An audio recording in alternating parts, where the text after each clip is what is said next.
Good evening, everybody, and welcome to our Children and Young People Overview and Scrutiny Committee. Well done for getting here. I know traffic's horrendous, and I know people are on the way to join us. So we've got a packed agenda, so we're going to get going if that's possible, please. So, Stephanie, have we got any apologies for absence? None that I know of. We did have Councillor Lammas, but he will be coming this evening, just been told.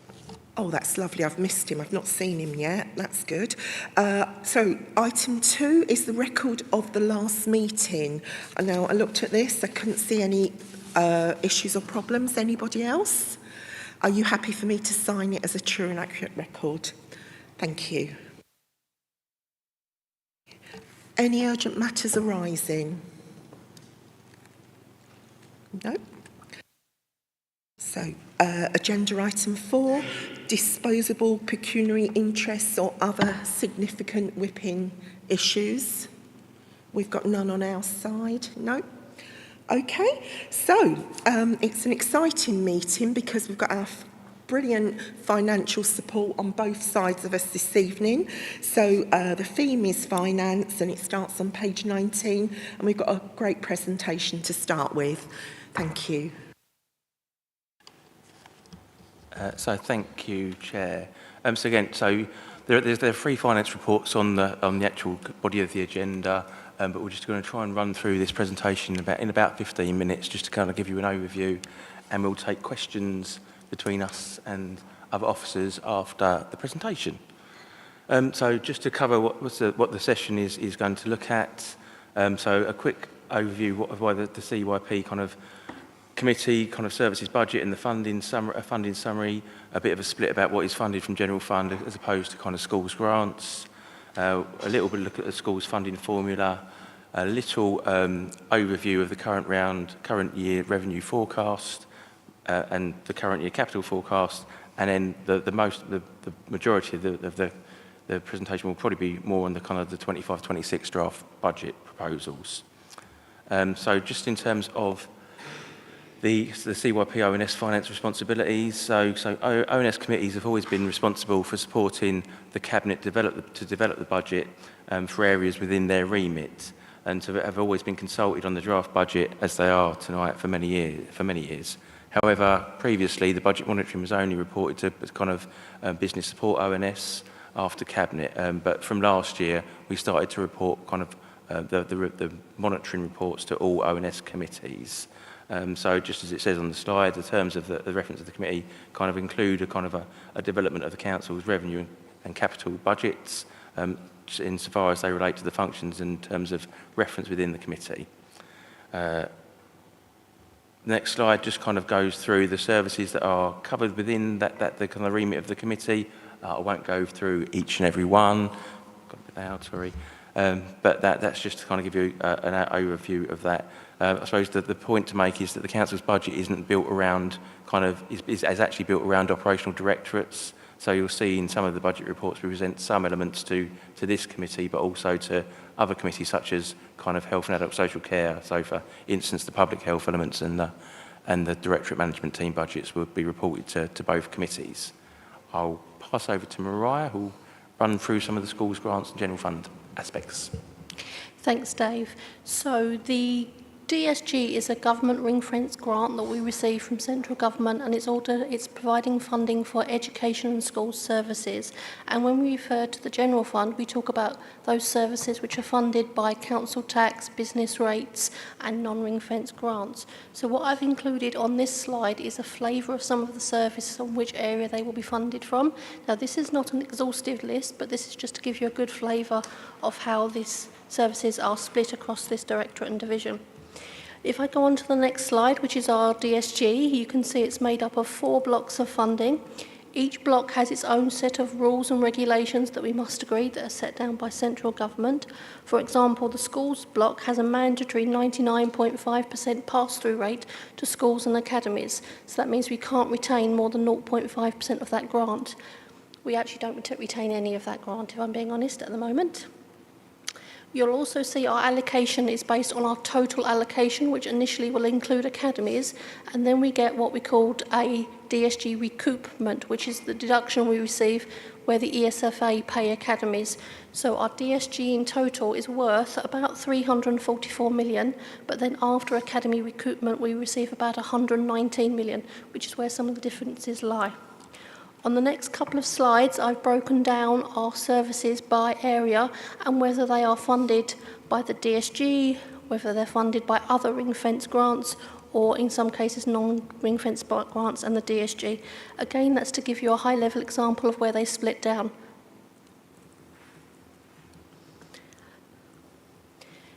Actually, I'm now going to move on to the school's funding formula. As you can see, that's a formula that distributes the school's block element of the DSG. It's a formula that's made up of 11 funding factors that are discussed with our schools and our academies, and is then sent to our schools forum for its approval before it goes on to Cabinet and Council. It does actually come here for approval and would normally come in December or November for approval. However, this year, because of the spending review, the government delayed the publication of the funding formula, and I didn't actually receive the allocations or the detail behind that formula until the last week, actually. So therefore, over December, we will be running the formula, and the report will come back in January in order to distribute how the funding formulas are arrived at.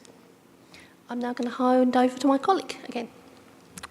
Thanks, Mariah. So quickly, just touching on the budget monitoring reports that are in the agenda, on the agenda.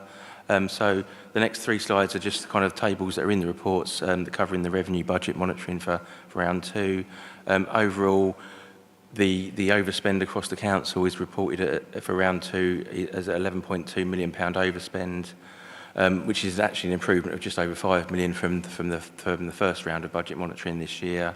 However, the areas that are in the remit of this committee are currently forecast to kind of overspend by around £4.1 million. So, as you can see, that these tables are directly from the report. So, children's is an overspend of about £1 million, and the other large area of overspend is in the education kind of block every area. In terms of safety valve, quickly. So, a brief update on the kind of the send pressures within the DSG. So, our DSG deficit reserve stood at kind of 19.3 million on the 31st of March 2024, and as the round 2 report notes, the plan assumes that reduces to 15.5 million by the end of the current financial year. The deficit recovery plan and the safety valve improvement plan funding in combination are projected to remove that deficit and return the DSG to a balanced position by the end of 25-26. We've moved £3 million to an earmark reserve just to kind of ensure ourselves against delivery of that plan, for want of a better word, and that's where we are with that. Andy will just quickly touch on capital. Thank you. Yes, the table you see in the presentation is lifted directly from the capital budget monitoring report. As you'll see, for the area that comes under the remit of this committee, the budget is just over £33 million. There's various funding streams they are given within the actual budget monitoring report. What I would say is the majority of the programme is about delivering additional school places across mainstream and SEND schools, including bulge classes and the creation of or delivery of facilities to support schools to grow. There is a projected underspend overall of £1.355 million against that total budget. There is the vast majority, or the largest part of that, is a projected underspend of just over £1.5 million to the Children's Assessment Unit within Children's Social Care. However, of that budget that we're not going to spend, £200,000 has been vowed to help fund the redevelopment of the Oat Evans site, and a further £950,000 will be removed from the budget. There are small projected overspends within the basic needs primary and secondary, but we've already come up with solutions to mitigate that, and those will be funded by additions from basic needs grants and borrowing in advance of Section 106 contributions. Thank you. Thanks, Andy. So moving on to the 25-26 budget, and good evening, everyone. So local authorities have a statutory duty to balance their budget, i.e. to match the amount they think they need to spend to income streams. And we've been working to develop the budget for next year as an organisation since the summer. We presented the medium-term financial outlook to the Cabinet in August, and the capital strategy, which sets out how we might spend capital resources in future, was presented to the Cabinet in November. The Council's draft budget for 25-6 was presented to the Cabinet on the 19th of November, and tonight, as the Constitution sets out, Business Support ONS have referred that to all the other overview and scrutiny committees. So CYP will be asked to comment on the budget proposals within the remit of this committee and forward those back to Business Support ONS for them to forward on to Cabinet in advance of finalising the budget in February. What that slide seeks to do is just gives a little bit of context to setting the budget. So obviously in closing 23-4, we had to spend almost £7 million worth of our reserves to fund an overspend. We only balanced the current financial year based on use of almost 15 million of exceptional financial support through a capitalisation direction, additional borrowing from the government. And the current round 2 forecast, as Dave just indicated, is projecting an 11.2-ish million pound overspend, which is actually more than we've got in our general reserve. So actually quite a tricky position for the organisation to begin from. That table there is in the draft budget report itself, which is obviously far easier for your eyes to see. But what we're just trying to show here is that the budget for next year represents growth of £26 million compared to the current year, of which more than 6 million directly relates to services within the remit of this committee. What the next slide does is just it lifts out the table from the report, which sets out the specific draft budget pressures within the remit of this committee and the savings proposals. This slide shows you everything that's in the tables for children's services. And this primarily is driven by demographic growth. So the key pressure in children's services is an assumed 2.5% additional cost of placements and allowance for price uplifts representing inflation. And just the cost of budgeting for the placements that are in the current year in addition to what we assumed when we set this year's budget. But there's also some really positive news. There's additional investment, including nearly 1.6 million, which we want to spend on additional staffing resources to get us from a good Ofsted rating to an outstanding Ofsted rating. There's also some improvements to the package of financial support for foster carers so that we can continue to attract Medway local foster carers for children who need those placements. And then there are some savings. So the numbers in red brackets at the bottom represent either reductions in expenditure or actual savings. And the kind of key one there is activity to proactively manage and review placements of care to make sure that we've got the best possible package of support that's provided whilst delivering value for money. And that's that 2 million figure there. If we move on to education services then, so this primarily reflects the higher levels of placement costs that we're seeing in the current year continuing, alongside a bit of demographic growth and some inflationary uplifts, and a bit of pressure relating to UASC, unidentified asylum-seeking children.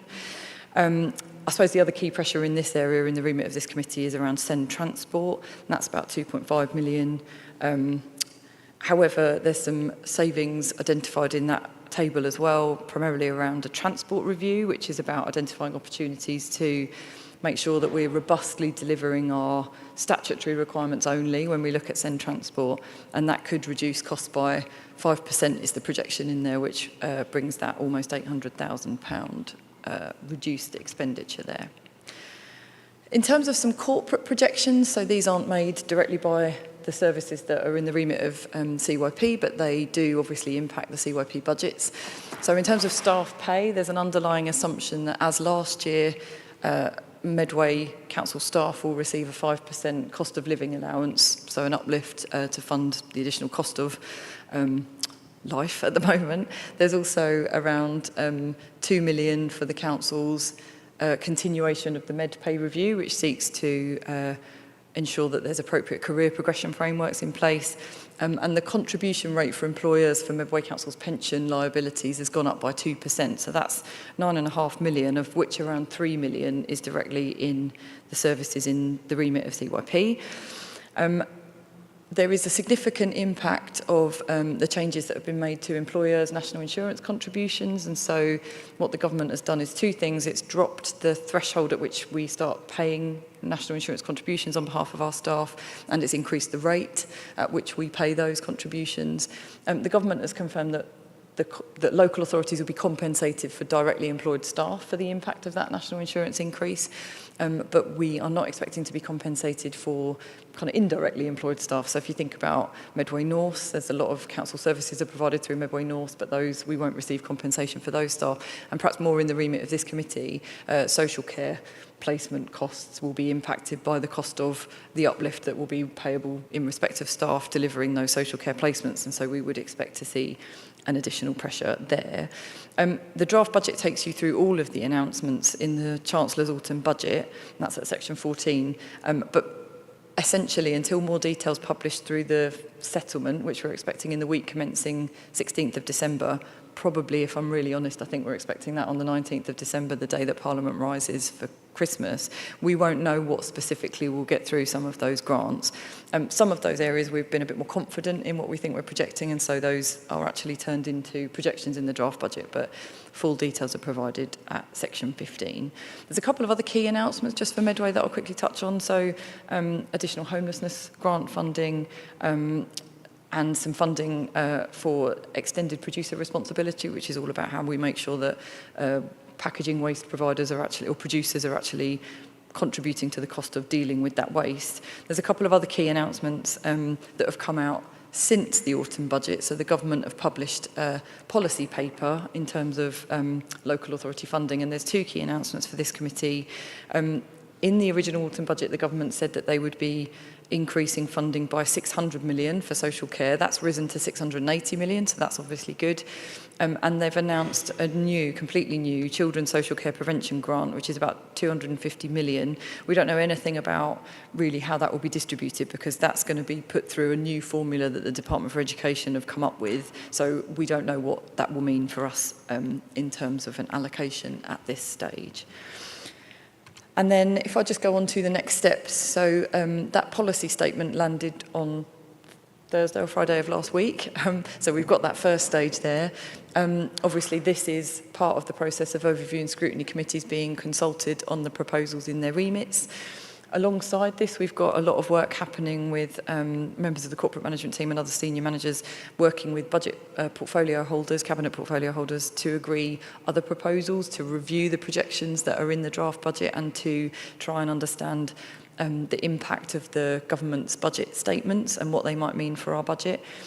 Once the local government funding settlement is actually published, we'll turn that into a report for Cabinet, and we'll try and keep that really simple. So in January, Cabinet will receive a report that says, if at the moment our draft budget says the gap that we're asking for exceptional financial support to close is 26 million, we will tell you how much that gap has reduced by the impact of the settlement. So it'll be quite a clear, hopefully quite a short report. And that's going to Cabinet in January. And then obviously, between that settlement report and the budget being published for Cabinet, you've got the proposals that this committee, or any comments that this committee makes, going back to business support overview and scrutiny in January. They'll forward that on to Cabinet in February, and ultimately, as a full council, we will hopefully agree a proposed budget on the 27th of February.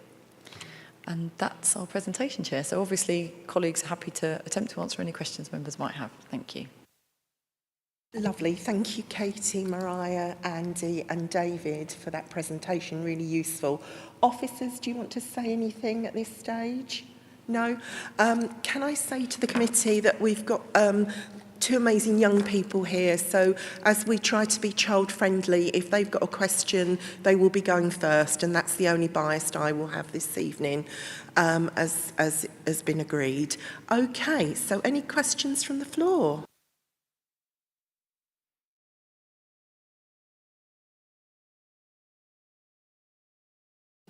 Okay, I've got Leah. Oh, sorry. Leah, Councillor Turpin and Smither and Doug.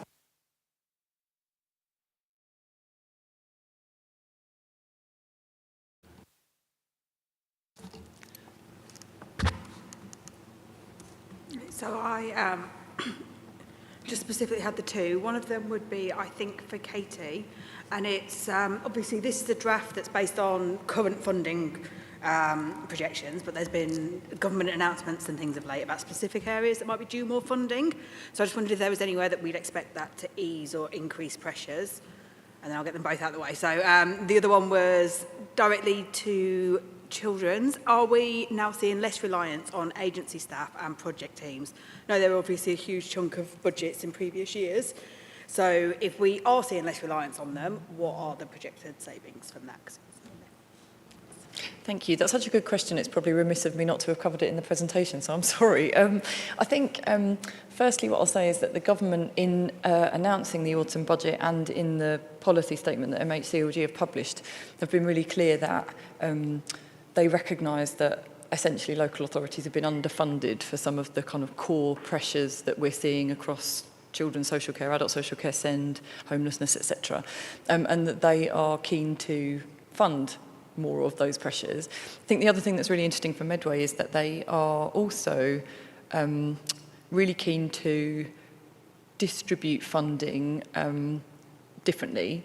And so alongside the local government finance settlement in December, we're expecting them to publish a consultation on the future of how funding will be distributed. They're calling it the Fair Funding Review. And so that looks at the basket of measures that are taken into account when, you know, you see a national allocation of 250 million. There's a kind of really complicated set of formula that they use to allocate that to individual local authorities.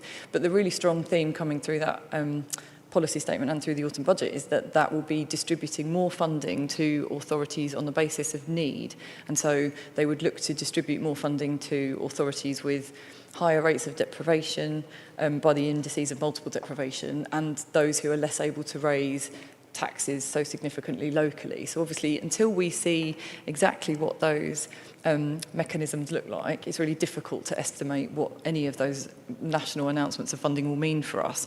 But I know that based on the 23-4 budget, Medway Council was in the bottom 20 in terms of local authority funding per head of population. So we were among the worst funded in 23-4. I don't think the 24-5 budget saw shed loads of additional funding coming to us that would have materially moved that. So I would be quietly confident that the announcements we see on the provisional settlement will represent a reduction in the budget gap. The caveat that my nervousness will be around, whilst we might see additional funding, the additional cost that we might also see in terms of adults and children's social care particularly.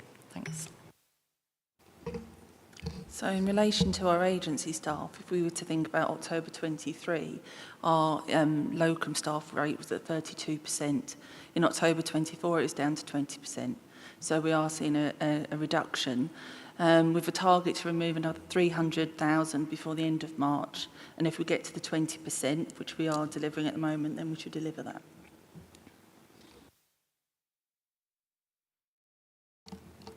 Thank you. Liz?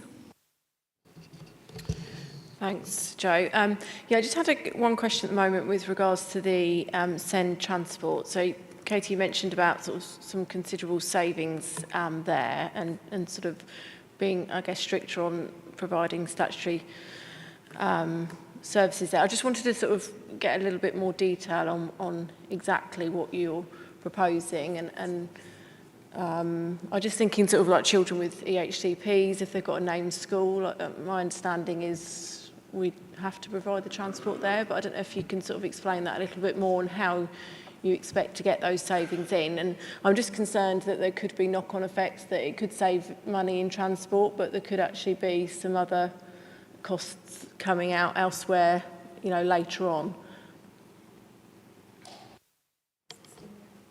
Thank you. So in terms of our SEND transport, we currently transport 64% of children with EHCPs. Kent transport 40%. A lot of our statistical neighbours transport 40%.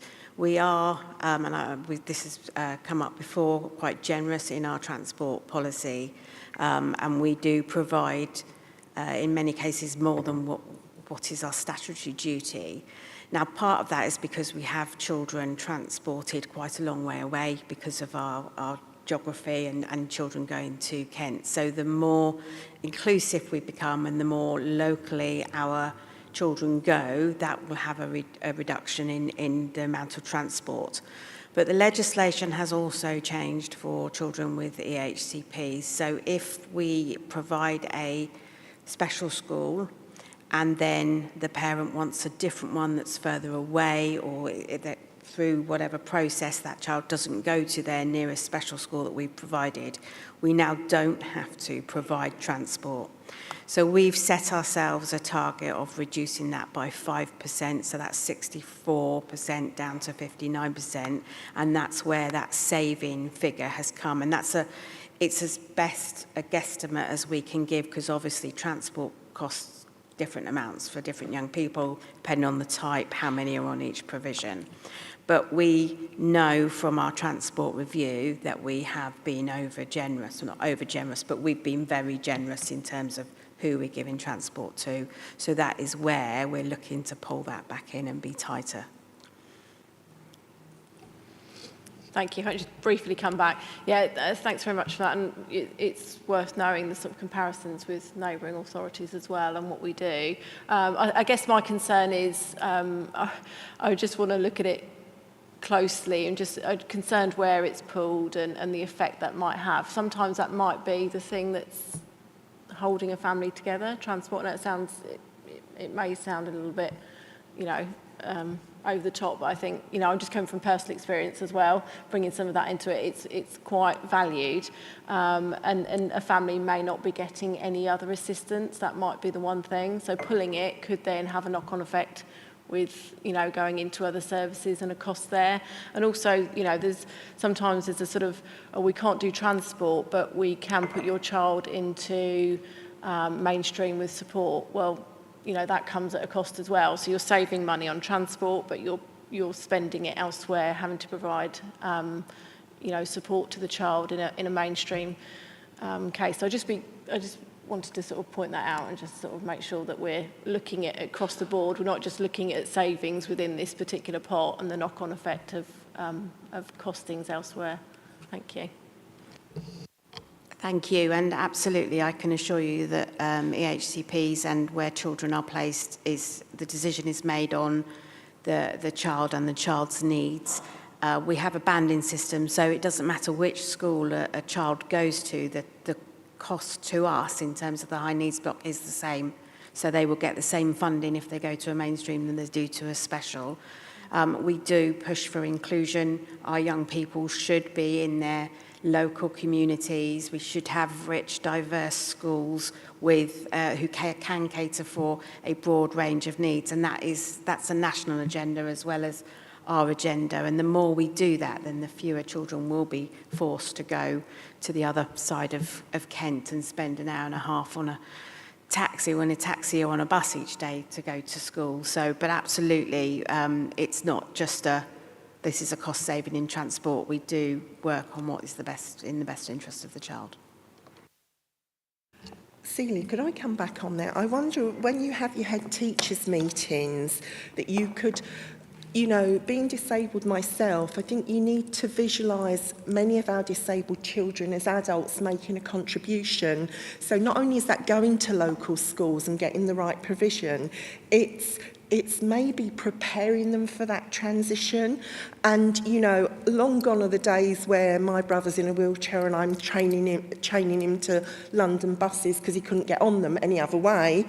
But you kind of have to think, well, actually, if my Year 5 early annual review has a 6-week transition on public transport or a walk to school or walking bus route, if that's applicable, then actually you are A, helping the health aspect, but B, helping, you get your friends. If you go, my brother never had friends in his community, and that social aspect, you learn so much from peers. I'm sure the young people that are here today, they learn obviously from their teachers, but it's also their friendship group, that connection in the community.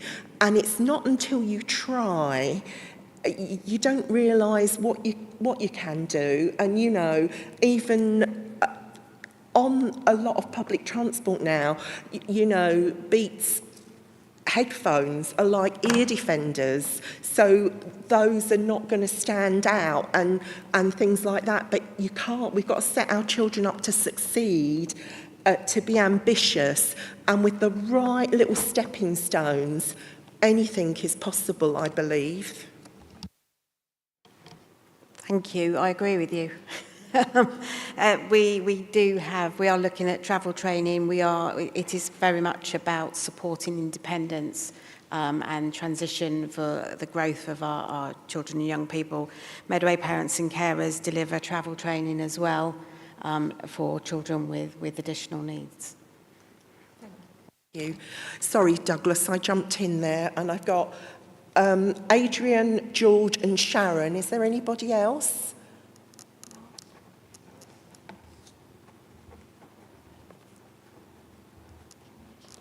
Yep, I've got George.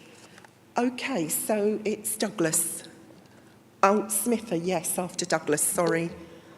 I wrote you down as Marion. Okay, thank you very much. First and foremost, I just want to big up the dedication of the young people that are here present. It's absolutely essential that you're here and you can contribute to these discussions, as it definitely impacts yourselves and your peers. Also, it's important that we recognise the role of the Medway Parents and Carers Forum for the exceptional work supporting children and young people with SEND and their families, and the collaboration with Medway Council and the Clinical Commission groups to ensure children receive the best opportunities that they also require.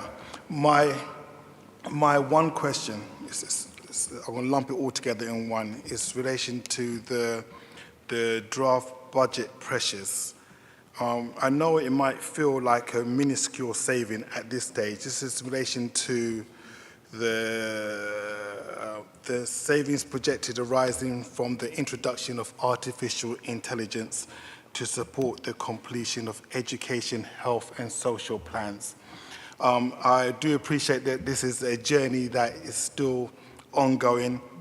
So in a sense, I'm looking for assurances that in the process of using this technology, we're not losing the essence of the individual behind it, that these plans still remain individualized, they're not copy and paste, there's no duplication in place, and that the human is still front and center in deciding what information gets put in. But I do recognize that it has the potential of improving efficiencies and productivity across the board. So it's essentially that assurance piece I'm looking for. Thank you. Thank you.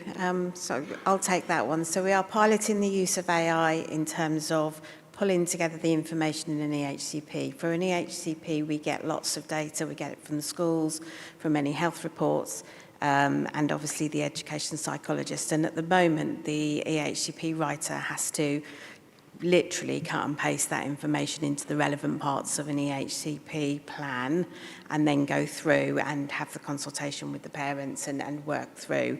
So at the moment, the AI pilot that we are doing is AI pull the information from the reports and put it into the right part of an EHCP template so that the EHCP writer has to then go through and make it make sense. And what that means is that we have that AI piloting, so that will do it alongside our officers at the moment, and we then compare the two to make sure that they have picked up the right parts. One of the benefits, and yes, it will save some time, but absolutely it doesn't negate the need for a human and the collaboration work that goes into it.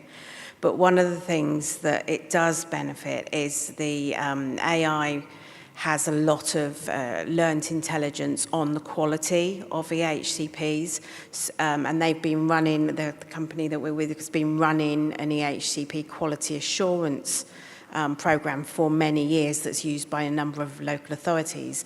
So what it will do is enable us to improve the quality of EHCPs, because it picks up when it pulls that information in to say, actually, you're missing this, or it could be better, we need more detail in this area, which with the best will in the world, the volume that we're going through, humans doing that, they don't have the time to do that. And it does it very quickly. So absolutely understand your reservations and the caution, and of course we are proceeding with caution, which is why it's a pilot at the moment. But there are benefits to it as well, I think, in terms of improving the quality. Thank you. If I could just come back. Yeah, thank you. I'm a firm believer that we need to go the technology route, so I just need to put that out there. It's just in terms of managing those risks at the same time. Is there any plans, as it's a pilot, to think about other ways of extrapolating insights from the data that we have so that we can make better and informed decisions, not just in the case of these health and social care plans, but into the other remits within the organisation? I can attempt to answer that one, I think. So, yes, but in the same sort of temperate, moderated way, right? We're not trying to go hell for leather here and automate everything. I think it's really interesting that Microsoft call AI in its services co-pilot. So the idea is there's always a pilot, right? It's about supporting officers to be more efficient. In the Business Support and Digital Overview and Scrutiny Committee have a role in working with officers to develop the transformation roadmap, so the kind of projects that we're working on. And obviously that roadmap is being driven by opportunity, really. So the kind of tasks that are out there that are replicatable, that where a human adds less value. And there's lots of that if you think about the kind of transactional processing type activity that happens. But it's being really cautious and really careful to make sure that it's only used where it can add value and that it doesn't replace humans. I think we're really clear about decision making is a function that trained, experienced officers need to be making, and I don't think we've got anything in the works that would ever move away from that. Thanks. Thank you. Smith are next.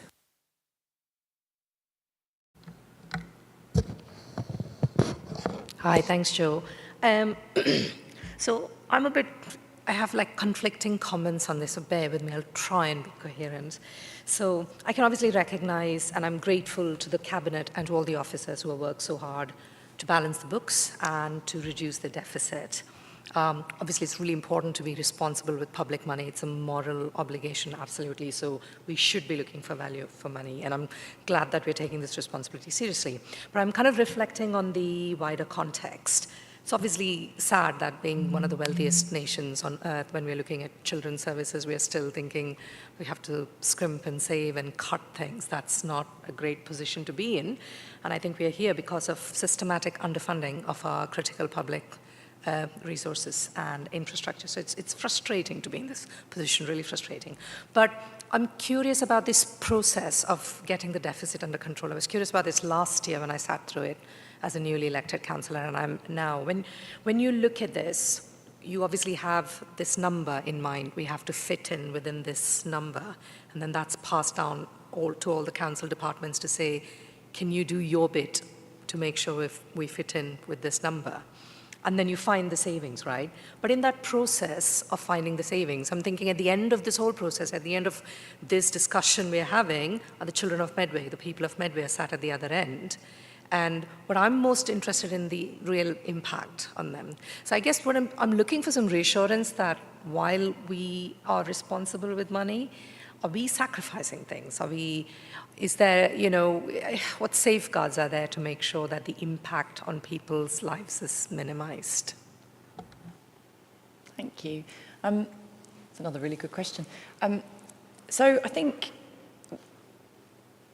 perhaps it's indicative of how we've explained this, but our process actually starts from, in the summer, we asked all of our officers to think about what their services would cost them in the coming years. And so we asked people to project what they thought, in the remit of this committee, we were asking, what do you think pupil numbers might look like, or what kind of placements, or what kind of complexity of need are we seeing, and what are the trends in all of that? And that's basically what forms the basis of this draft budget, right? So we're reflecting that there are pressures that we can do very little about. So we don't start by aiming for a number, right? We haven't started with in theory, you should, right? The way the law is written, the way that we have to balance our budget, in theory, what you should do is calculate what you think you're going to get in government grant and what you think you can raise in terms of council tax, and that should be enough to balance your services. But because council tax referendum limits have been held where they are for so long, we're not able to just simply raise council tax to cover the gap, right?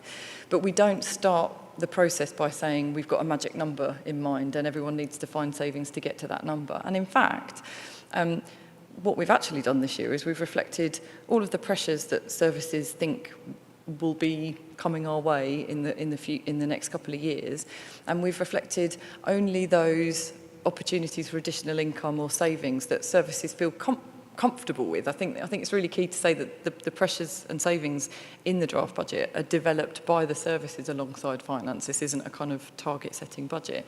And I think the real kind of testament to that is that we haven't done it. We haven't balanced the budget without cause for asking the government for exceptional financial support. And I think had we tried to balance that budget, we'd be looking at fairly significant savings and cuts, really, to balance £26 million. So in the context of what is a sort of £470 million budget, I think officers are more comfortable that the scale of the savings that are in this draft budget represent something that's much more achievable than it would actually be for us to close our budget gap. So I think what I'm saying is we aren't looking to cut services in order to close a budget gap to hit a magic number, because what we've simply accepted is that the statutory pressures across children's social care, adult social care, homelessness, SEND are so great that we simply can't fund those on our own, and we need to ask the government for support in doing that this year. So hopefully that's a bit reassurance. I think there's very little in here in the draft budget in totality in the way of cuts. Thanks. I'll just add something. I think I'm really grateful for finance and the way they approach this. I'm really grateful to staff as well as the administration and the opposition, because it cost Medway over 30 million to get its children out of inadequate. Now, I'm not going to rehearse that. We've been over that. We've moved on. But we must remember that combination and the way we put the funding package together for children's is very important. It supports our children, which I think you were alluding to. It enables our staff to do a good job, and we have to be very, very careful about that. And I'm absolutely confident that the budget that we're seeing will get children in Medway matter. They will continue to matter, but it will get us over the line in terms of any inspection regime that may come to look at us. And I think for 25-26 that will be absolutely important. And I know Mariah's on it every day and understands that day-to-day balance, that we have to balance the needs of our children with the resource that we have. So I hope that assures as well. Just for the record, I love targets and spreadsheets and things adding up. So, but it's good to know that what we're in the business of is real lives, right? It's not just numbers, but thank you. Okay, Adrian. Thank you, Jo. Whilst I wholeheartedly agree with Leanne, what she's said just a moment ago, the effects on our children is the main thing that we've got to have in mind at all times. But what worries me with this, I believe as a council, we're getting addicted to debt. We had to borrow £14 million to get this year's budget to semi-balance. We're looking at the EFS, Exceptional Finance Support Scheme, for next year at 26 million. So we would have added over £40 million to our debts.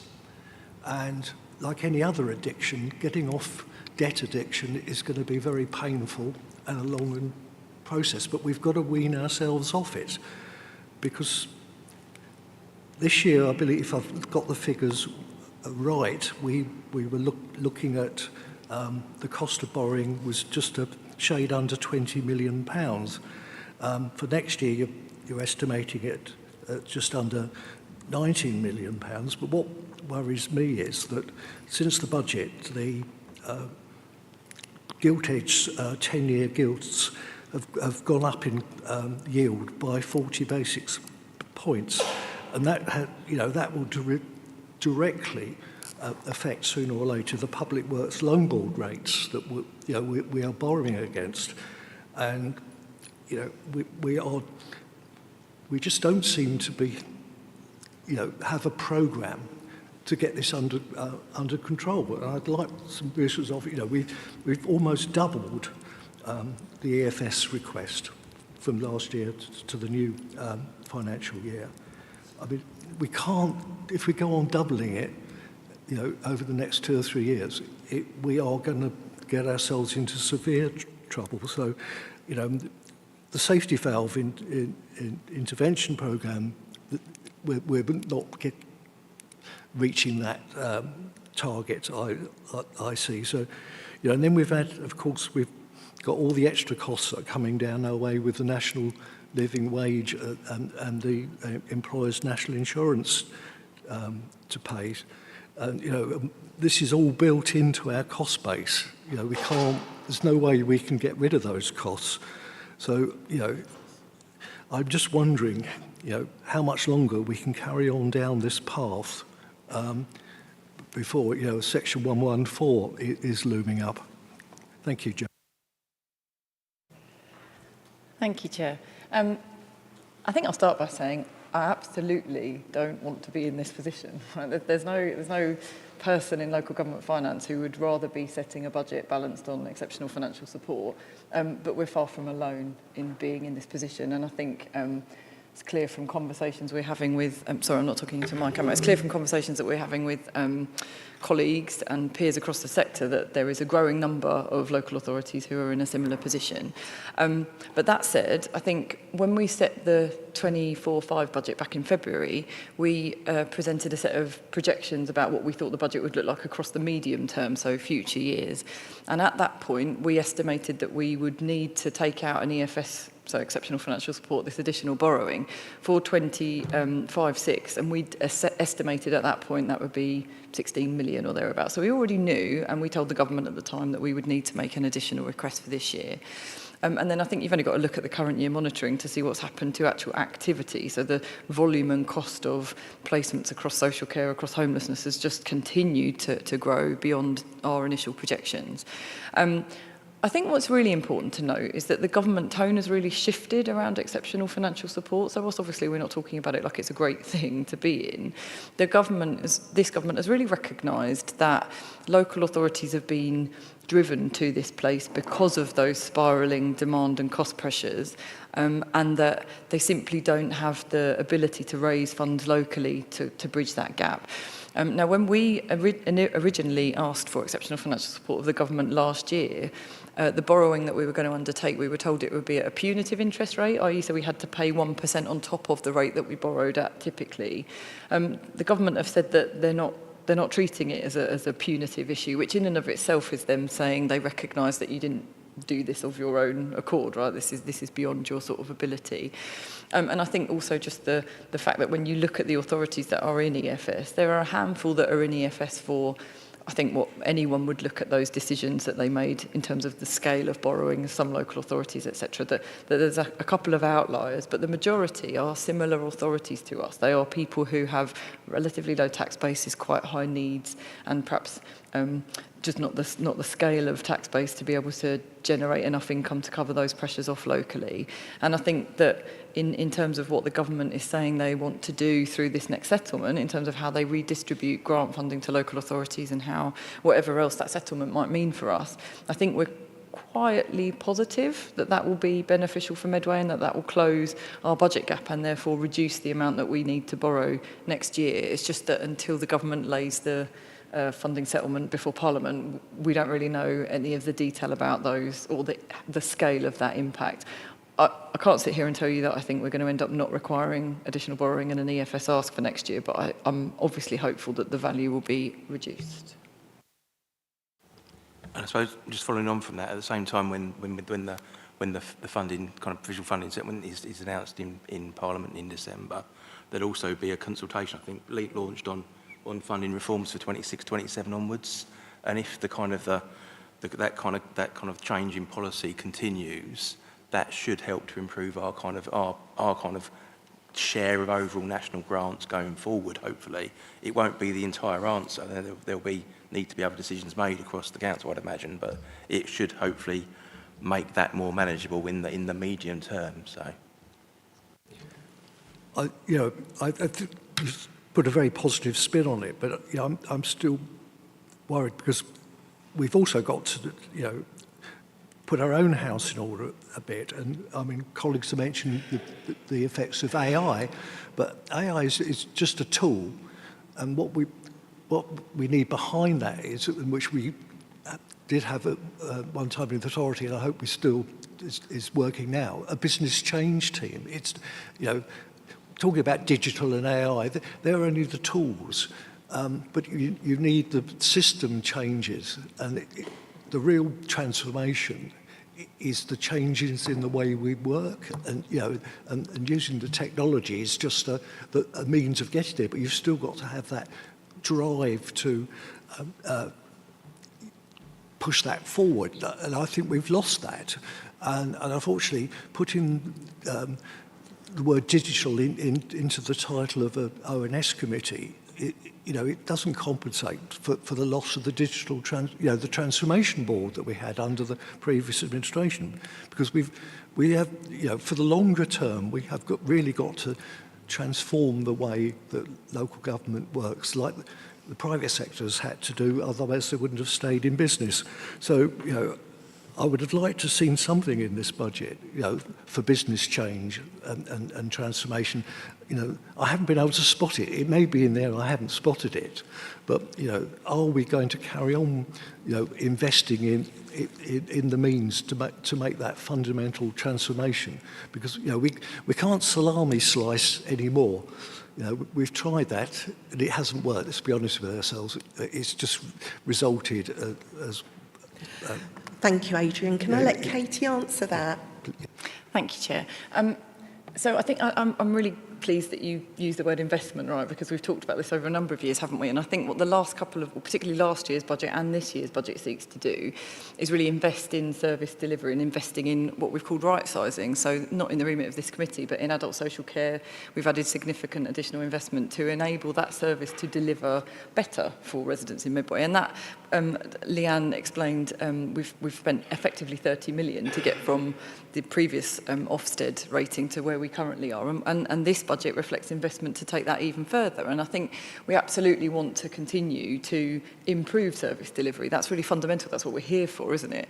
And I suppose what we absolutely haven't lost is any sort of drive to do that in the most efficient, effective, cost-effective way.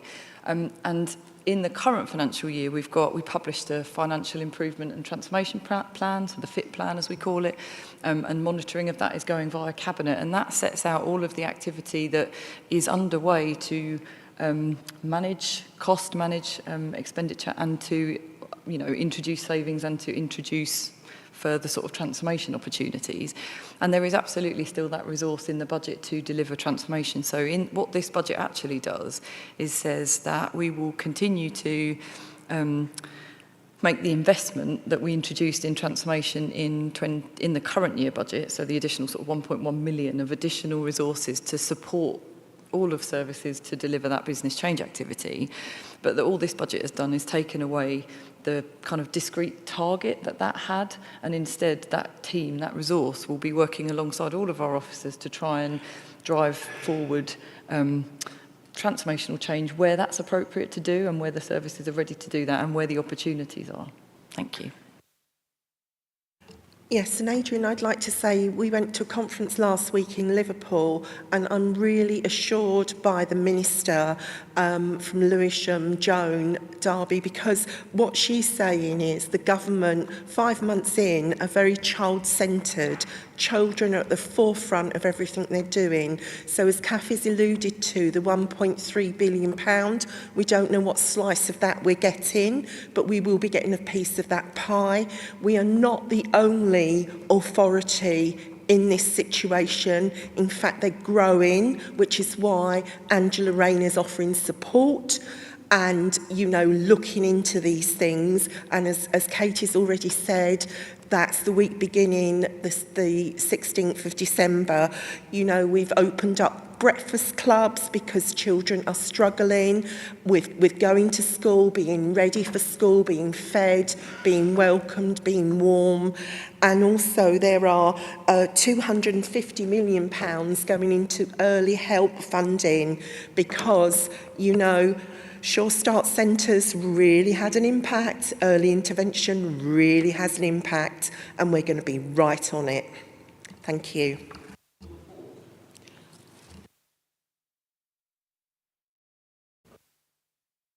George and Sharon. Thank you, Joan. Firstly, I just say sorry I was late. We seem to have quite a bad traffic problem out there. Thank you, Katie and team, for everything that you're doing and for the work that's already gone into compiling this budget, because I know it's a lot of hours and hard work from you and your team, and also Leanne and her Directorate Management team as well. I'm just interested, a couple of things. I mean, obviously, Adrian is right around the medium-term financial position, which is challenged, even with the exceptional financial support this year, without significant increases in the funding available to the council over the forthcoming years. That gap's obviously going to continue to grow. I think we do need to welcome the review of the grant, as you say, and I think we'll always welcome that in terms of obviously the challenges that Medway has as an authority, being with a close proximity to London. Unitary obviously has slight impact in terms of the level of funding that the council receives, and I think we should definitely welcome a review of that by central government, even though I'm sure it will be contentious for some of our other authorities, the London boroughs, etc. As well. So, just a couple of specific points. So just on the additional investment, this is probably a question for you, Leanne, that you referenced around the getting to outstanding from good. I'm just interested in what that £1.5 million is going to be spent on, just in terms of what you're viewing as sort of the priorities for the forthcoming 12 months in terms of the service, and how this will sort of drive that, and how this sort of that money fits into the wider plans for the service. And then just secondly, coming on to the transport part, obviously, of the education, and obviously noting that these two matters are really the main pressures under the remit of this committee. I'm just interested in terms of, obviously we've got the provision for growth and inflationary uplifts. Obviously, that's slightly above, slightly above inflation in terms of that pressure that is going to be delivered. I'm just interested in terms of sort of the wider work going on in terms of the sort of what you view as the sort of priorities for that part of the service. Obviously, noting we've got the transport review, but sort of what you're seeing as those sort of the drivers of some of that challenge, I guess, in terms of the pressures, and anything you see in terms of the medium term, so 2 to 5 years in terms of what that may look like. I think the other thing just to note, Chair, is obviously we've got the wider conversation here potentially of local government reorganisation going on in the background here as well, potentially, depending on the white paper. So obviously we've got a lot of competing things that might go on in the medium term as well. Thank you very much.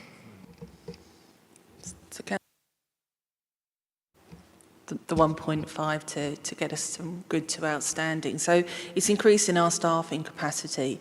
So what we've seen within our children's social work teams and our assessment service is that we've increased our assistant team managers, which has really supported the management oversight, the supervision of our practitioners. And what we've seen within our assessment service is the recruitment to permanent staff within that team, which is I think one of the impacts of having that additional assistant team manager. So it will be increasing the staffing capacity across statutory service so that all teams would have assistant team managers. And also reflecting on our early help service, we're seeing an increase in contacts that are asking for support via our targeted early help, as well as from lead practitioners. So it will be building on our staffing capacity in there and thinking about the reforms and how we're moving that work down into multi-agency disciplinary teams. Some of that money is going to be used within that. We've talked here at committee before around our return home interviews for children in care. So it's building on that capacity so that children in care that are placed outside of Medway can be supported as well. Just building on from what Kelly said, that's absolutely right. We have the 25-26 financial year to get this right for children's, because it must be embedded by the time the next inspection cycle comes around. So it's foot on the pedal next financial year embedding.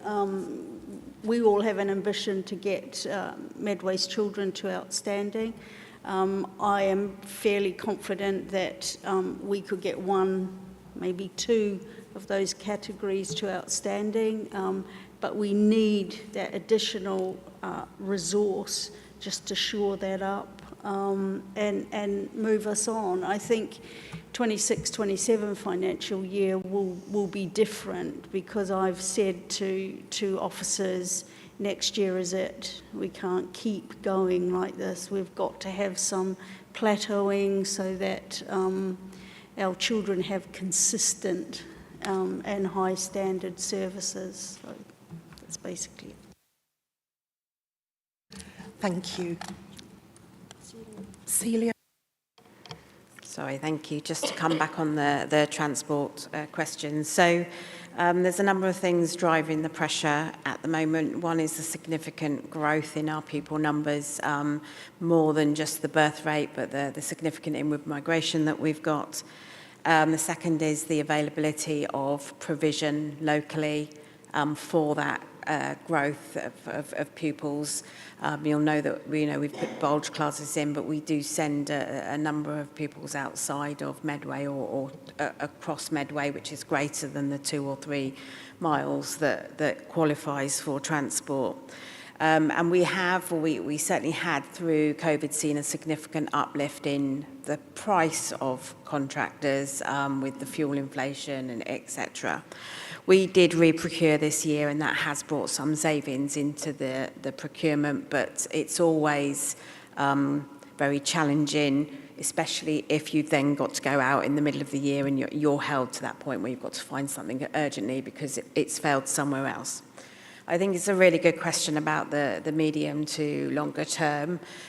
We are looking at a range of options, kind of thinking completely differently about how maybe we use bus passes, etc. But more widely, the council is working on the public transport system, the kind of 10-minute Medway, how accessible is movement around Medway, which will ultimately make that journey for our children shorter and make it more easy for them to use public transport. And of course then our drive for inclusion in our mainstream schools and children going to their local schools, which will also start to bring that down. What we haven't done is taken some of those more tough decisions, like not fulfilling the things like post-16 transport, which is not our statutory duty, that side of thing. We've been given a very clear steer with from our members that that's not the way they want to go at the moment, but we are looking at bigger picture items. Thank you. Keith, Sharon, then Mark, please. Thank you, Keith. And thank you, Joe. And this does lead nicely on from what Celia was just saying. And thank you for the budget. I love it when we're still looking to improve and go to outstanding. And I think one of the ways that we do that is we make the vulnerable children more confident. And in my ward, I have a primary school and a secondary school that both have, and I'm going to get this wrong, so please bear with me. It's not it's not a SEN unit, but it's a well-being thing unit. So they go there and then they can access mainstream lessons when they feel confident. I just feel from the feedback that I've had from parents that maybe we should look if these are being used efficiently. I've had a tour of the schools, and when I went in, there was no pupils in the unit, which could be a really good sign that they're all off into their mainstream classes, but then that also means that we've got an empty space that's not being used. Could the capacity be taken on? Are we looking at, If it says that there's 20 places, are 20 places being filled? And also, I've had calls from parents that you know, as a special needs kid's mum, you want your children to succeed, but sometimes there's that pressure just to push them a little bit too much into mainstream when they need to. But there's a reason we have these units. So I think that just needs to be looked at as well, because as Councillor Turpin said, we don't want it that we do that and then we have other problems that arise. And secondly, building on that, and I really believe this, if we can give them children that confidence to go out and be a member of the community, I think we will see our SEND transport come down. I've spoken with Lisa from Parents Carers, and I've really spoken to Kelly. It's the bus passes, you know, disabled bus passes, if we can get them to be used before 9 o'clock in the morning, we have children that are not accessing further education because they're confident enough to use their bus pass, but they can't get there. And I'm sure that will be for younger children as well, with the aid of your introduction to independence. But that all starts from confidence, and we have to get this right. If we're going to do inclusion, which I'm fully behind, we have to make sure that the children's confidence is not knocked at any point. Thank you.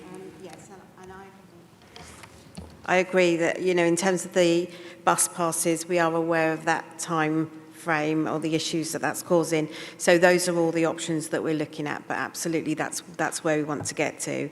In terms of the resource provisions, which is what the units or the centres are called within the schools, a resource provision is somewhere where a resource provision can be named on a child's EHCP, and the expectation is that a child or young person uses that resource provision for anything from 20 to 80% of their time in school, depending on how much they need it.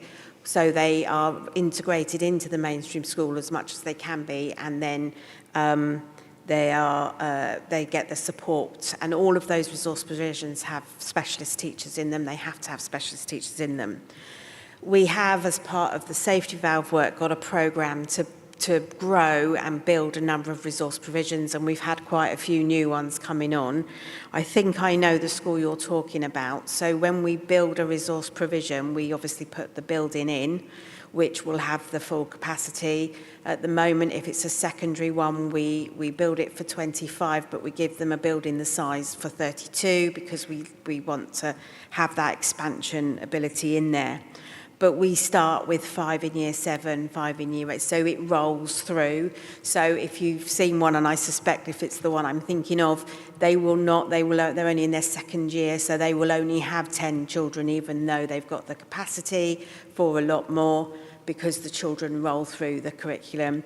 I can assure you that we fill them as they are full as soon as they can be, and we've got another 4 in the pipeline to come on board, some of which have been delayed by wider issues than we have control of.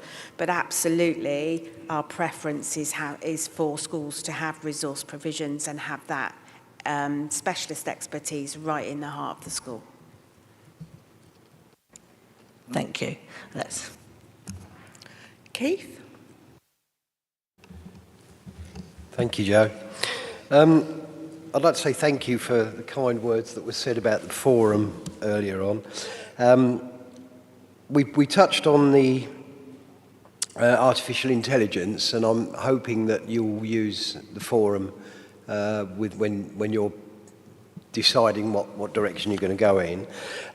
Going back to, following actually on from what Councillor Jackson said, in relation to schools and the special units, we're starting to hear of quite a few of our children being put on short time tables, so they're just doing reduced hours at school. I've also heard alarmingly from one parent whose daughter actually goes to a specialist provision, which was deemed suitable, and even the school said it was suitable at the time. They're now saying that it's not suitable to meet this child's needs, and so she's been gradually gone from suspension to being excluded, and this is quite a concern. So within the budget, will there be provision to cover if a child needs extra support, for example, in that school, to make that provision work? Or failing that, going back to the transport budget, you mentioned that the children would be, or the school would be agreed, and the transport for that school would be agreed. But what happens if the school cannot meet that child's needs, and then they have to go to another school? I understand about the choice. If they're offered a school and that's the parent doesn't want that school, they choose another one. But if it's not through any fault of their own, and they're not getting the support at the school, and there's a change, would they still be lack the provision of the transport going to a different provision? Thank you. So I'll give a kind of general answer, and then it's specific cases I'm happy for you to send to me to have a look at. So in terms of the reduced timetable, so schools do have a duty to report to us when a young person is on a reduced timetable. And reduced timetables can be appropriately used as a method of integration, as a method of support for a young person for a time-limited, a short period of time. And we would say that is a maximum of 12 weeks, but actually it should be smaller and getting larger. We do have a team that looks at that, and obviously where that is raised as a concern, we will address that with the schools individually, so cases coming through.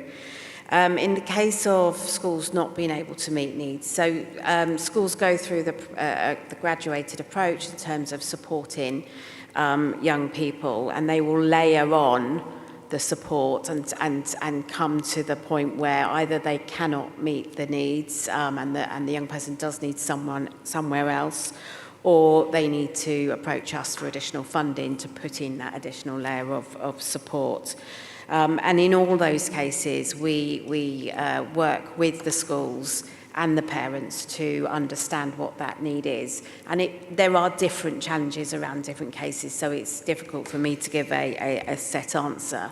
What I will say is that the movement of our SEND and inclusion teams into the family hubs and that face-to-face drop-in time is there specifically for that. So if there is a particular challenge, if parents are not able or don't agree with what a school's doing, or they feel that the relationship's broken down, or they just want to ask a question about anything to do with education, that's what we're there for. So they can come in, have a conversation with us, and we will be able to advise on individual cases. So that's that additional support for parents. We do have a range of commission services for schools, so we commission from special schools to come in and advise schools. And I think it's fair to say that schools, overwhelmingly do provide as much support as they can. Sometimes it is just about the staffing capacity or not knowing the next stage. So we do look at those. We do have alternative provision for young people, and where they need to be moved because that is their need, then that school is not the most appropriate school, then the next one would be. So if they were eligible for transport, then they would be eligible for transport. And just on note, we will continue to work with you as the forum on our developments as we move forward. Thank you. Thank you. There was just another question we wanted to know is, with the shortfall on the safety valve, how is that going to impact families and the council? ATS. Thank you, Chair. So as part of the safety valve agreement, we agreed to put £3 million into an earmark reserve to effectively insure against us not meeting that delivery plan. And the government has also talking about additional funding for education, particularly that element. So at this stage, although we don't know what that looks like, we wouldn't anticipate there to be a direct impact on families at all. Thanks. Thank you. I've got Mark, Paula, Leah and Leanne next. Thank you, Chair. Just have a look at things. Is this year we've been hit by inward migration into Medway of additional children of SEN, and that's put budgetary pressures on this year of looking at the transport and the requirements of nearly 4 million. But when we're looking at the budget, so if you look at the additional staffing needs, we're currently forecasting an overspend of 1.4 million, but the pressures are showing 468k. So technically, we're potentially looking at saving on next year's budget of 1 million, if you put into them numbers on that. And then also with the SEN transport, pressures of 2.5 million up from 12.2, when we're currently forecast to overspend 660k. I know we haven't got a crystal ball, but every year we can only forecast to what we know, and what we know is what we have now. But every year we've always seen an increase in this. What are the likelihoods that we're going to overspend next year on SEN? Katie.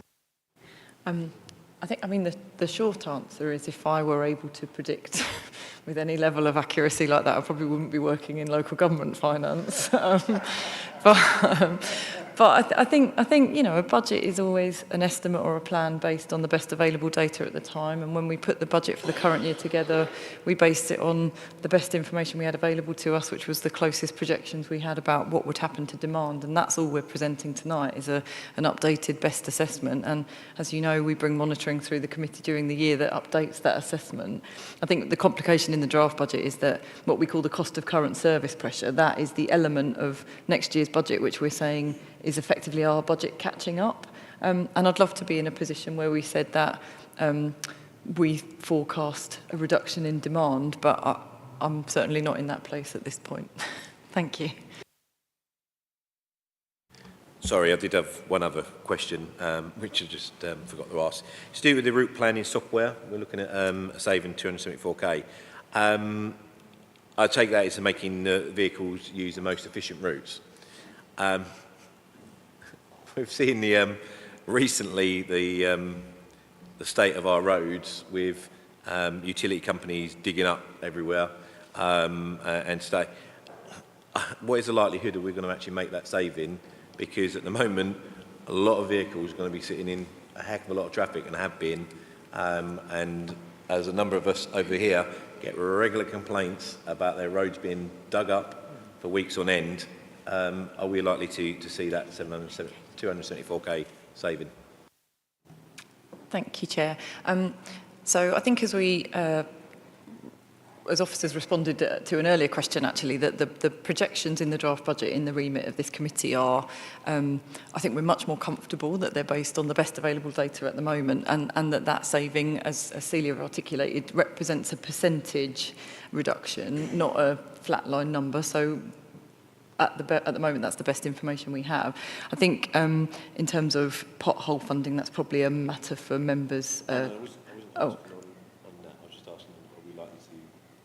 To achieve that one, I think we wouldn't be putting it in the budget if we weren't reasonably confident that was deliverable. But as Celia explained the basis for it, it would simply just take that to not be achievable alongside any other projection that we have, I think. Thanks. Thank you. Paula? You can skip me. Thank you. Leah, then Leanne. So it was a really quick one that came off the back of Councillor Turpin talking about SEN Transport. When we sit in SEN Transport Committee, sorry, this is a bit far away, isn't it? When we sit in the appeal for school transport, so often we find that everyone in the room, including the parents, agree that actually what's needed is just travel training, but we're then reliant on the schools time frame for when that will be delivered, which might be in 3 years' time. In the meantime, we're still paying minibuses and things. Wondered if there was any scope for us to deliver that, either through the school setting or, I don't know how that could look, but if there was scope for it to come from us on our time frame because this person has applied, let's do some travel training and see if a bus is a viable option rather than a minibus.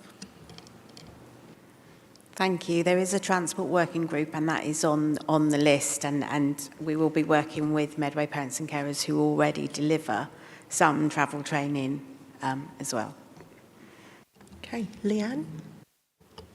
Hi, I just wanted to come back on the point that was raised around reduced timetables from a school's perspective, because obviously that can seem like schools are reducing the access to education. I think it's a really important point just to note that reduced timetables can be incredibly effective and useful if used appropriately. And what I will say from Medway Local Authority is as head teachers, we work very close with them to ensure that that's monitored, because the idea of a reduced timetable is temporarily to hopefully reintegrate the child back into the school, or alternatively make your journey along the HC channel until we get there an appropriate provision. I think from a school's perspective, and I'm not sure if the other schools representative here will agree with me, but the issue we have, even before the transport issue, is the fact that there is not enough specialist provision. And I think that's where mainstream schools are finding it particularly difficult, because no head teacher that I know wants to keep a child out of education. However, when you have to balance safety, what's best for that child, what's safe for the staff, when there's inadequate or not enough specialist provision, we're kind of hitting our heads a little bit against a brick wall, I think. So whilst transport is an issue, I think for us as schools, that's probably quite a bit further down the line for a mainstream school.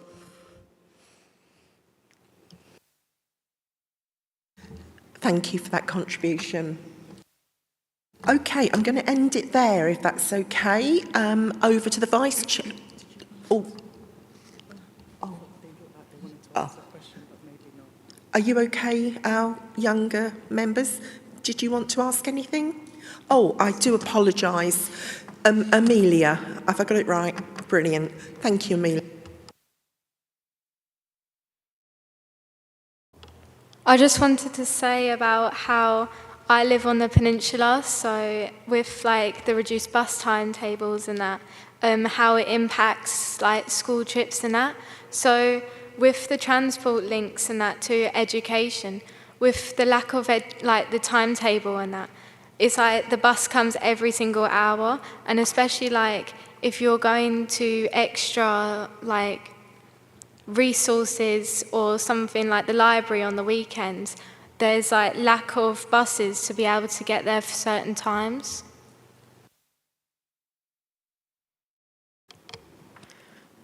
Thank you, and thank you for your question and your contribution. And it is something that we are aware of and looking at in terms of our public transport offer, which sits slightly outside of this committee, but I really value that input, and we'll make sure that that's heard with our public transport partners. Thank you. Brilliant, and I totally agree with you. One of my foster children go to WHO, and she'd love to be independent, but she wouldn't get to school on time, and that's a big barrier. So thank you for that, Amelia. Katie, did you want to come in? Thank you. Yeah, thank you for the question. So just to say that we'll be presenting the draft budget to the Regeneration, Culture and Environment Committee, and obviously transport falls into that, so we'd be happy to raise that on the night. Thanks.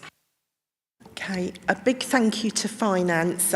You know, you've worked your socks off and you've really answered all our questions thoroughly, and to everybody who's contributed this evening and for the first time. So over to the Vice Chair, please. So I'm sorry, or you're going to have to listen to me for a long time because this is really long. But I move that the committee notes the Cabinet has instructed officers to continue to work with portfolio holders in formulating robust proposals to reduce the budget deficit for 25-26 and to continue to liaise with the Ministry of Housing, Communities and Local Government to secure support through the Exceptional Financial Support Scheme. And the committee is asked to comment on the proposals outlined in the draft capital and revenue budgets 25-26 insofar as they relate to the services within the remit of this committee and feedback to the Business Support Digital Overview and Scrutiny Committee in January 2025. The Children and Young People's Overview and Scrutiny Committee notes the results of the second round of capital budget monitoring for 24-25 and notes that the Chief Executive will use revised delegation limits in the consultation to agree requirements from unallocated basic needs grant as follows: an additional budget of £25,000 to cover the cost of further works at the car park relating to the 100 of Who one form entry primary expansion scheme, and £66,000 to complete works to the Who Academy sixth form facilities. The Children and Young People's Overview and Scrutiny Committee notes that the results of the second round of budget monitoring for 2024-25, Children and Young People's Overview and Scrutiny Committee notes that the Cabinet instructed the corporate management team to implement urgent actions to bring the expenditure back within the budget agreed by the full Council. And that we have considered the Q1 and Q2 24-25 progress of the performance indicators used to monitor progress of the Council's priorities, as set out in Appendix 1 to the report. The Children and Young People's Overview and Scrutiny Committee notes the strategic risk summary as set out in Appendix 2 of the report. And that is it. Thank you. Well done, Leah. Is that seconded? Thank you, Wayne. And agreed? Thank you all. Okay, we're going to take... Oh. Sorry, Councillor Golvin, do you want to say something? Yes, I do. Could I crave your indulgence and colleagues' indulgence with a short comfort break, please? Absolutely. Can Thank we you very have much. 4 minutes? Is that going to be okay? Okay, 5 then, 5. Sorry, I don't know why.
everybody.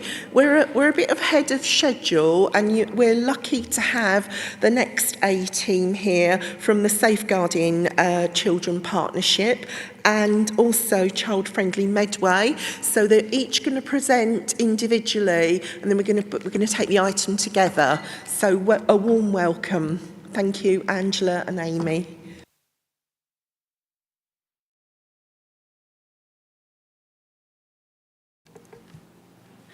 Good evening. My name is Amy St. Louis, and I'm the lead for Child Friendly Medway. And with me today, I have Angela Taylor, our Community Partnership and Engagement Officer. And for those of you that don't know about Child Friendly Medway, I just wanted to share a little bit about who we are. We launched Child Friendly Medway in April 2021 with a survey and had over 3,000 responses from children and young people. And it's all about how we can make Medway even more child-friendly, what it was like being a young person growing up in Medway, and their ideas about this initiative. And we had amazing responses. And our work is led by the voice of children and young people. Their ideas drive our focus and inspire our programming, activities, and events. What we do as a team, we provide a platform for children and young people's voice, for children and young people's voices. We are champions for children and young people, ensuring that their voices are heard and responded to. And we provide positive activities and engagement opportunities for children, young people, and families in Medway, helping to narrow the gap. As professionals, we provide support to internal and external teams, and we're also here to celebrate the achievements of children and young people.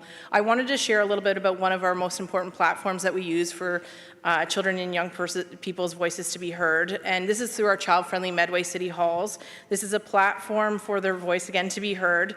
This creates a sense of community for children and young people to be involved, as well as their parents and carers, and it provides important consultation and engagement opportunities for children and young people, providing a growing membership, so we always have new attendees as part of this. And the leadership, it provides organic leadership for children and young people to also participate and carry agendas as part of these events. And this is something that we do working with partners across Medway, and it provides a direct line to leadership as part of Medway Council. But what I'm really here to talk to you today about is our second annual report, and this is capturing the work that we've done for our last financial year for 2023 to 24. This is actually the third year for Child Friendly Medway.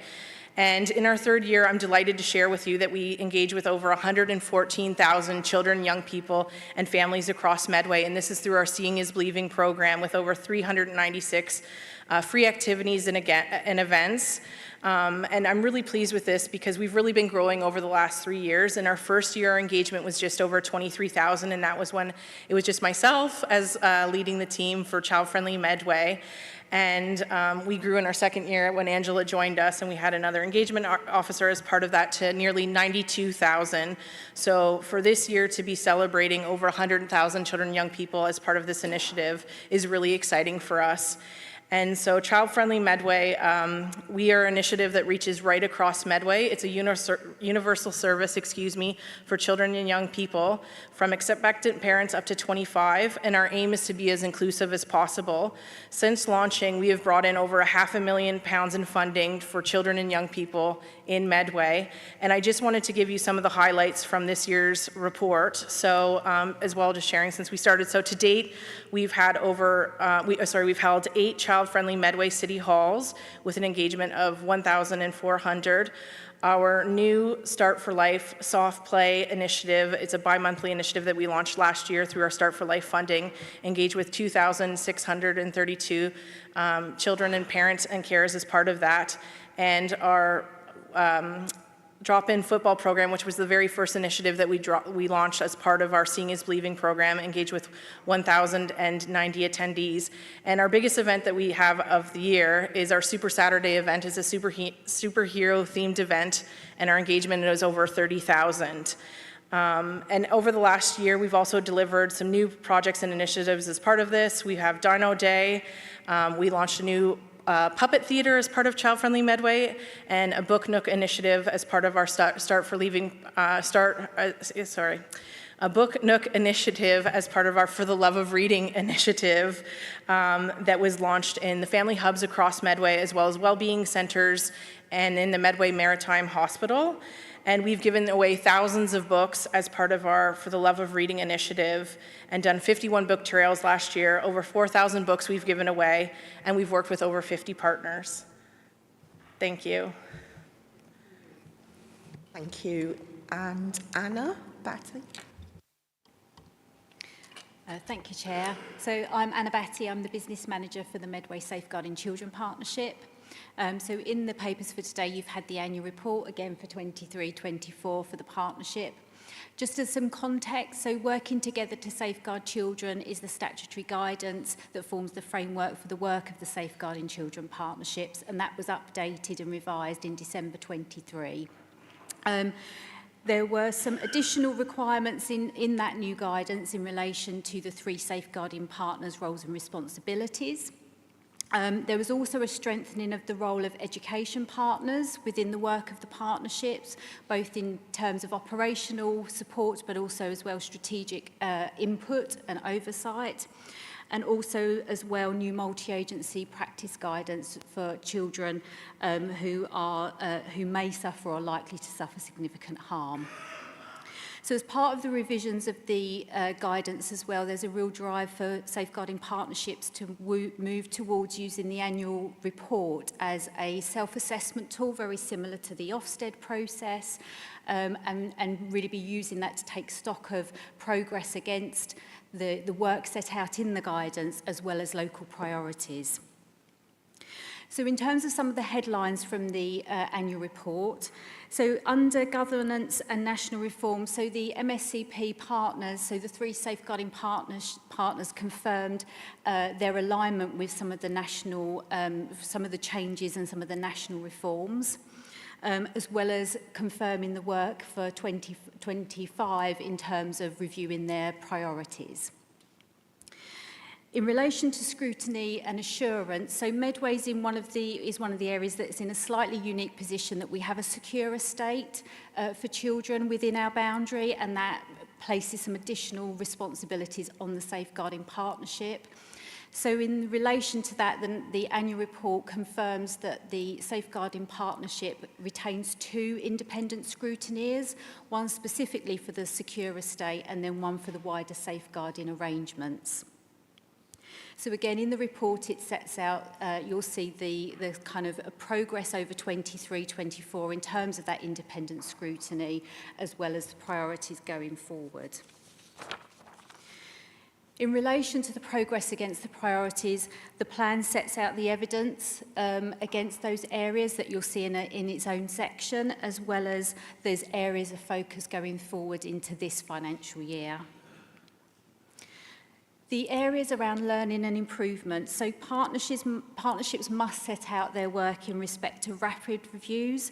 So these are when there's been a serious incident, and then any subsequent local child safeguarding practice reviews that take place as a result of that. So we have to confirm those arrangements that we have in place, as well as details of those reviews that have taken place in that year. We also have to confirm as well our system for multi-agency training around safeguarding. So you'll see details of that in there, as well as the feedback from practitioners in terms of the impact of that training over that year. Towards the end of the document, you'll see the partnership resources. So again, for 23-24, the DFE asked partners, so there's some slight change of terminology within working together around the partner contributions. So partnerships are funded by those safeguarding partners and the wider agencies. And the DFE were particularly asking partners to confirm the arrangements for those contributions in 23-24. And then finally, the safeguarding partners, as I say, encouraged to undertake the annual report process as a self-assessment process. So they're really encouraged to do that as soon as possible after the end of the financial year, so that that work can then inform the priorities going forward. So there'll be some adjustments within the kind of timetabling of the work around the annual report going forward to bring that much closer towards the end of the financial year and really utilise the process for agreeing the priorities going forward. Thank you. Thank you all. So we're open up for debate. So I've got George, Robbie, Douglas and Paula.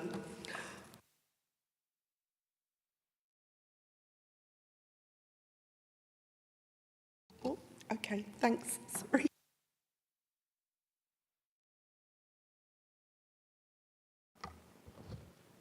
Me? Wonderful. Thank you, Gio. Well, and thank you, Amy, for this fantastic report. And I was really pleased to attend the launch at the Nucleus Arts and with the Art Gallery a couple of weeks ago. It was a really enjoyable afternoon, and good too to see many good partners of the council and colleagues and others as well. And I think it's just a testament to you and your brilliant team. I think you do absolutely amazing work. I think we're really industry-leading project in child-friendly Medway that crosses not just in children's services, but right across all of the directorates and across all of the staff. And I think it's it's something we should all hold in very close to our hearts, because it's such an important subject. And I know too, obviously raising significant funds for the council in the process through grants and etc., which I think is just, I think it really is amazing. And I think, we should be continuing to shout about it from the rooftops because it's a really, really good initiative and actually with lots of good cross-party support as well. I guess my question just on this report, Amy, is just about how further you see we can embed the child-friendly Medway approach within the council, but particularly as it pertains to this committee within children's services, education, and within the children's aspects of public health. I'd be interested to know what your sort of views are in terms of how well you feel that the approach is embedded. And similarly, I'd be interested in terms of, obviously, the city halls, and I was very pleased to attend up at Ninja Warrior, for anyone who wasn't there. I know Councillor Mandarakis was there. It was a great afternoon with various people. It was very good. Just about, come back to my question, just about how you think actually the council and other directorates can further engage in those events, because the children and young people were asking very valid questions. I'd be interested to know in terms of how you think we can sort of further get engagement through those, and how we can then get that feeding back into the services. And then just on the MSCP report, thank you very much for the report.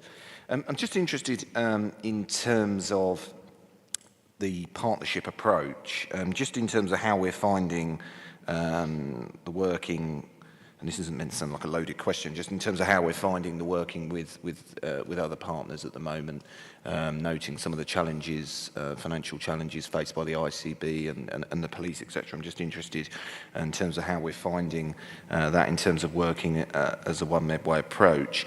And similarly, just on the secure estate, I'm just interested in terms of how the engagement's been. I know it's coming to the next ONS meeting, but just in terms of the safeguarding elements, which obviously the council has a statutory responsibility for, just in terms of how we're finding the engagement with Oasis.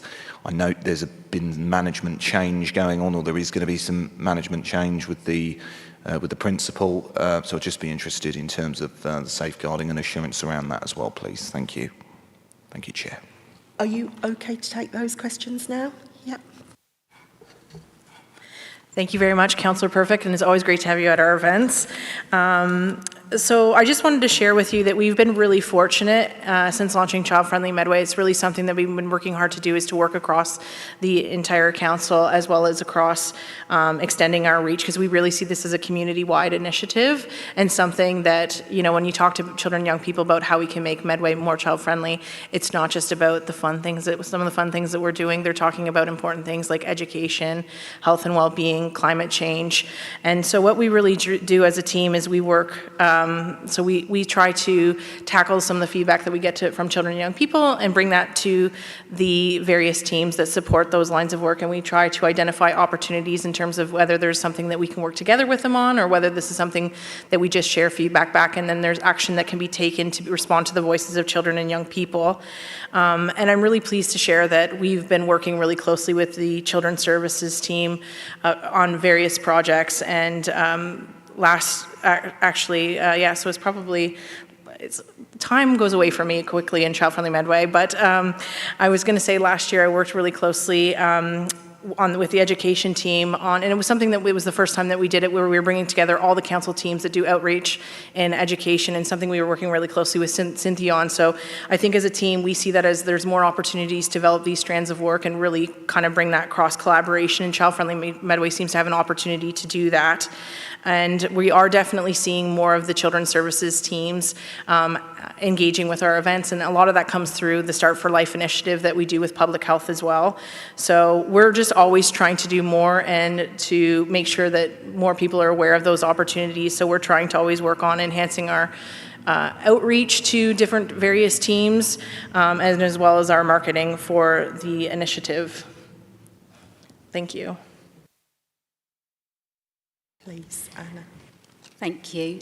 So in respect to, I suppose, the partnership approach, your first question, so I'm relatively new to Medway into this role, and my observation is that they're at both a strategic and operational level. There's a mature, open, transparent relationship with partners in terms of their pressures, absolutely, particularly as you mentioned the ICB, and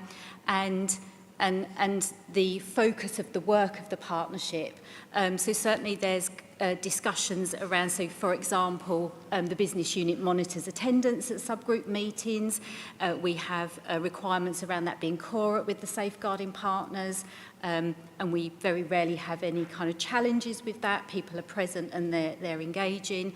And at that executive level, that strategic level, there's conversations, particularly thinking about the priorities going forward around making sure that it's a kind of lean, efficient structure, so that partners are, we're not doubling up, we're not there's not repetition, a kind of one and done approach in terms of, so that partners, when they're present, can fully engage in the process. So and there's the independent scrutiny function for the multi-agency arrangement that really adds that kind of mutual support and challenge, if you like, and that assurance in terms of the arrangements and how that's functioning across the partnership. So in terms of that partnership working.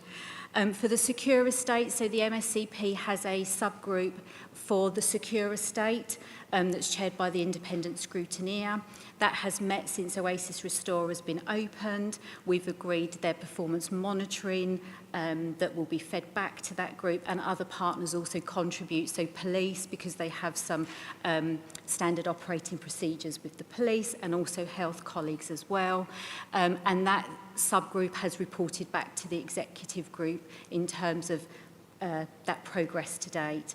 Within the working together as well, there are specific requirements around the use of restraint that we have to report back on each year. So there are some specific areas that we have to report back on within working together, as well as a standing subgroup around quality assurance and that scrutiny. So children are at Oasis Restore. They're working towards, I think they're working towards 20 children being present by the end of December. So at the time of the last subgroup meeting, children were living at Oasis Restore. Yeah. Is that okay? I'll just add to that. As the Director of Children's Services in the host local authority, I meet with the founder of Oasis Restore and his team roughly twice a year. And also I get notified of the movement of young people into Oasis Restore and those who are moving on. So, it's early days, but I'm confident on the back of what Anna's described that all the arrangements are in place. Thank you. Robbie? Thank you, Chair. My questions pertain to the safeguarding element, which is a policy area that I follow quite closely. The first question is about priority 4, violence against women and girls. I like the mention of the focus of work on sexual harmful behaviour procedures. Given that Medway Council was one of the only councils to support government in the eventual 2022 ban on virginity testing and hymenoplasty, is that body of work going to examine that area for Medway? because this is a harmful practice which is often done prior to arranged marriages in certain cultures, where they have to check a woman is virgin enough before they get married. And if they're not, they have a forced corrective procedure, which until I helped change the law was actually done on the NHS under the guise and surgery code of hymenoplasty, which is why it's now banned. I believed at the time in 2022 that Medway, as well as London, was one of the hotspot areas. I've seen no body of work on that subsequently, and I would very much like you guys to see if you can find out if that is indeed going on in Medway amongst the depths of communities. Second question I have is about another emerging safeguarding area, which is going to come to Parliament next week for the first time on Wednesday. And that's this talk about do we need to identify and provide support for children of prisoners? Is this something that you guys have encountered before as a particular vulnerable group? Because it's coming down the track, and I just wanted to know, given how great you guys are at what you do, if we might be able to be an outlier, like we are with banning virginity testing and protection of vulnerable women and girls. What is your opinion on this vulnerable group, children of prisoners? Thank you. So in terms of your first question, I'd need to go away and find that out, and obviously we can provide a response to you. And certainly in terms of the work around the violence against women and girls, and the resources that are available to practitioners, there's a process within the MSCP structures around kind of monitoring the implementation of those tools, and gathering evidence from partners in terms of the impact of that. But certainly in terms of your particular question, I'll take that away and follow that up. Or did you? In respect of your first question, we can pull some data in respect of the numbers that are coming through the front door in respect of safeguarding. I don't think there's a high number in Medway that are coming through the front door, but I can come back with some data on that. Are you referring to the virginity test in hymenoplasty? Yeah. There won't be lots of data because it's hidden. That's one of the huge challenges. So that's what I'm saying. It's not a case of finding data and allocating resource. It's actually going deeper, which is a much more difficult exercise. But it would be identified and then referred into the front door if we know about it and we're dealing with it in Medway. I can take away with Anna your question and we can look at it and come back with a briefing, if Chair's happy with that. I'm happy with that. Are you, Robbie? Yep. Yes, and on children of prisoners as a vulnerable group, is there any thoughts on that? Children of prisoners. So their officer would make a referral into the front door. If they're known to us, then we would be involved. If we're not known, then we'll assess it as to whether we need to undertake an assessment. So we'd look at each child individually and the reasons as to why their parent was in prison, and we'd look at as to whether we would need to be involved as a statutory involvement. Robbie, are you talking about the Jane Timpson stuff that's coming up hot off the press? I'm not sure, but what I'm talking about is there isn't a current reporting requirement or any sort of inbuilt infrastructure for schools regarding the safeguarding of children who are the children of prisoners. Like there is people in care, like there is SEN or whatever. And there's something coming down the track that's picked on my awareness that maybe they do need to be recorded and communicated to schools so they can be monitored because that they think there's a huge correlation of their vulnerability. I think officers are going to follow that up, but if it's like, say, foster children, it's really difficult. You know, I was at your mum's grammar school, as you know, to be identified and singled out. So, but officers will look into that. Thank you.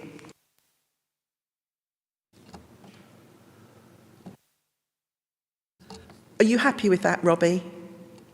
Yeah, I'm aware that there aren't straightforward answers because they're both emerging new difficult areas, which is why I raised them. So I very much appreciate your answer. Thank you. Okay, good. Next, I've got Paula. Thank you, Jo. I've got two. The first one is just following on from Robbie. Would it be possible in the briefing note to also include, hold on, I just need to get the correct bit. Oh no. In terms of the resources, so the guidance and learning opportunities for practitioners to ensure Medway professionals are aware of services for children and young people, in the briefing note, could you also include how many of those guidance and services are for boys? Yeah, so that we're not having that focus on women and girls as victims, and that we're actually getting to the root cause of much of the issue, which is a patriarchal and misogynistic society. Yep. Will do. Thank you. That's the small question. Right. The main one is really going back to developments since we had the report on Cook and Wood last year. And obviously, with secure schools being seen as a complete replacement for youth offender institutes, mainly by the Ministry of Justice. I'm really keen to know how many visits John Drew has actually made to Oasis Restore in the last year. If we could have updates on those visits here, and a briefing note would be really welcomed on the progress to date towards the school becoming fully operational. That would be helpful. I haven't finished. Obviously, you've said that there are 20 children who will be there in December. How many will there be when it is fully operational? And what are the ages of those children? And then, in terms of the ongoing recruitment challenges that were at Cook and Wood, what proactive steps are being put in place by Oasis Restore to ensure that there are effective recruitment and retention strategies to ensure stability for those children in the secure school? And then finally, in terms of, it would be good to have in the briefing note the exact provisions that are being put in place to keep the children safe. We do not want repeats of what we have had before over the last 5 to 6 years. Leanne. Thank you, Councillor Hamilton. Steph, can you just confirm we are expecting a full report at next time round? So we'll make a note of those questions and make sure that when Oasis Restore submits the report for this committee, those are answered.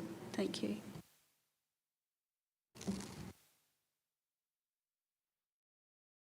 Liz, Leah, Douglas and Adrian, then Henry. Lenny, sorry. Thank you, Jo. Thank you very much for both of these reports. I had a couple of questions on the safeguarding report. I was kind of going back to when this was brought here last year and just seeing some of the sort of comments and questions that we had. So regarding the head teacher representation from SEND schools, I just wondered if there's been any sort of change towards that, because I think last year we had, I think it's probably Vicky that was here, sort of saying that there was sort of disappointment regarding that. There wasn't any representation, so I just wonder if we've moved forward with that and we now hear from those head teachers. And then also with regards to hospice care, I asked actually with regards to sort of signposting of families, but I noticed in this report there isn't any, we don't have any figures on child deaths in this particular report, so I just wondered why that was, because I know we normally do report on that, and if we can have that coming forward, and just and what progress we have made with partnering with the hospice in the area. Thank you. So in respect of head teacher representation, so we have primary, secondary representation at the executive group, and post-16 education, and they link back in with their respective forums and the kind of structures that they have in Medway to respond back to link back in with schools across Medway. We also have representation from schools on a school-by-school basis through our multi-agency case file audit process as well. So where we look at work relating to individual children and families, and we, at least in the last 2 themed audits since I've been here, we've had school contributions there where those children have been on roll or siblings have. In terms of the child death, you're right, there's normally an annual report relating to that. That's a Kent and Medway responsibility, and that annual report is in progress, as well as a review of the child death overview arrangements as well. So we anticipate that annual report, which will span at least 2 years, I believe, with that data as a separate annual report. I think I've covered. Is that all of your... Come back. Thank you. So is that particularly delayed then this year? Because I know it's been in previous reports, so I just wondered why it wasn't. And will we get that information as a briefing note then? Yeah, partly due to some of the arrangements of Kent and Medway coming together for that child death overview process. Has been some of the delay, as well as a review of that structure as well in terms of a bit chicken and egg really in terms of that process. But yeah, absolutely. Thank you. And just with regards to my first question, so are you confident that we're sort of hearing the voice of head teachers from like specialist provisions? Because obviously we can hear from primary and secondary head teachers who may have SEND children, but specialist provisions is something else as well. So I just want to make sure that we're, that they are represented in this, because it's very important. I'm just sort of linking in with my other question. I've been sort of looking at data from Learning from Lives and Deaths, and people with learning disabilities are twice as likely to die, early, prematurely, than people without a learning disability, and that's horrifying data. So I just think linking in sort of these specialist schools is really important for the sort of wider context. Thank you. Is that okay, Anna? Yeah. I'm just conscious of the time for our VIPs at the back. I don't know if you've got a time to leave, Amelia and Rob. Is there anything you wanted to ask?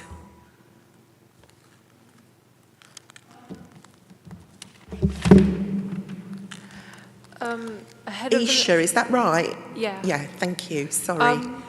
Ahead of the next ONS meeting, can we highlight the mental health support that is available for those in Oasis Restore and how that's monitored, as in like what support young people need and how is that catered to? At a secure school, Oasis Restored. Thank you, that's a really good point, and we are having that on the agenda for next time, so we'll add to that. Brilliant, thank you. So my list says Douglas, Adrian, Sharon, Lenny. Oh, sorry.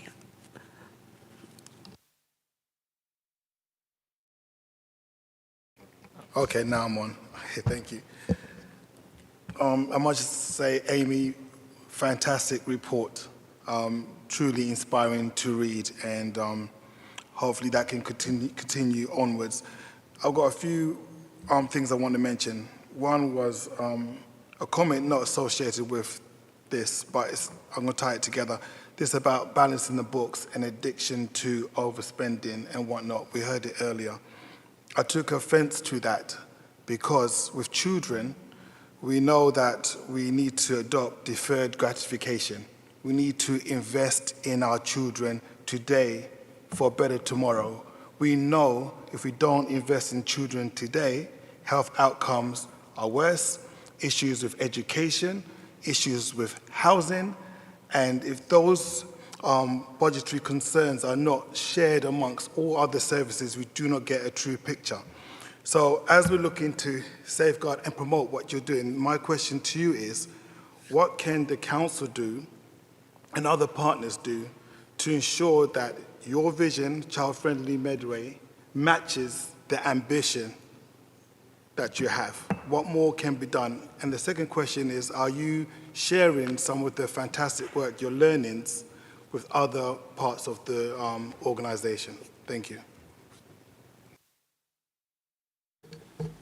Thank you so much for those questions. I feel like some days we're just getting started with Child Friendly Medway. So for me, I feel like there's a lot of opportunity in terms of working with our colleagues. I can say that there's a lot of passion. I feel like there's never a slow day in the office. It's something we always say, but there's always a lot of engagement, both internally and externally, with people wanting to get more involved.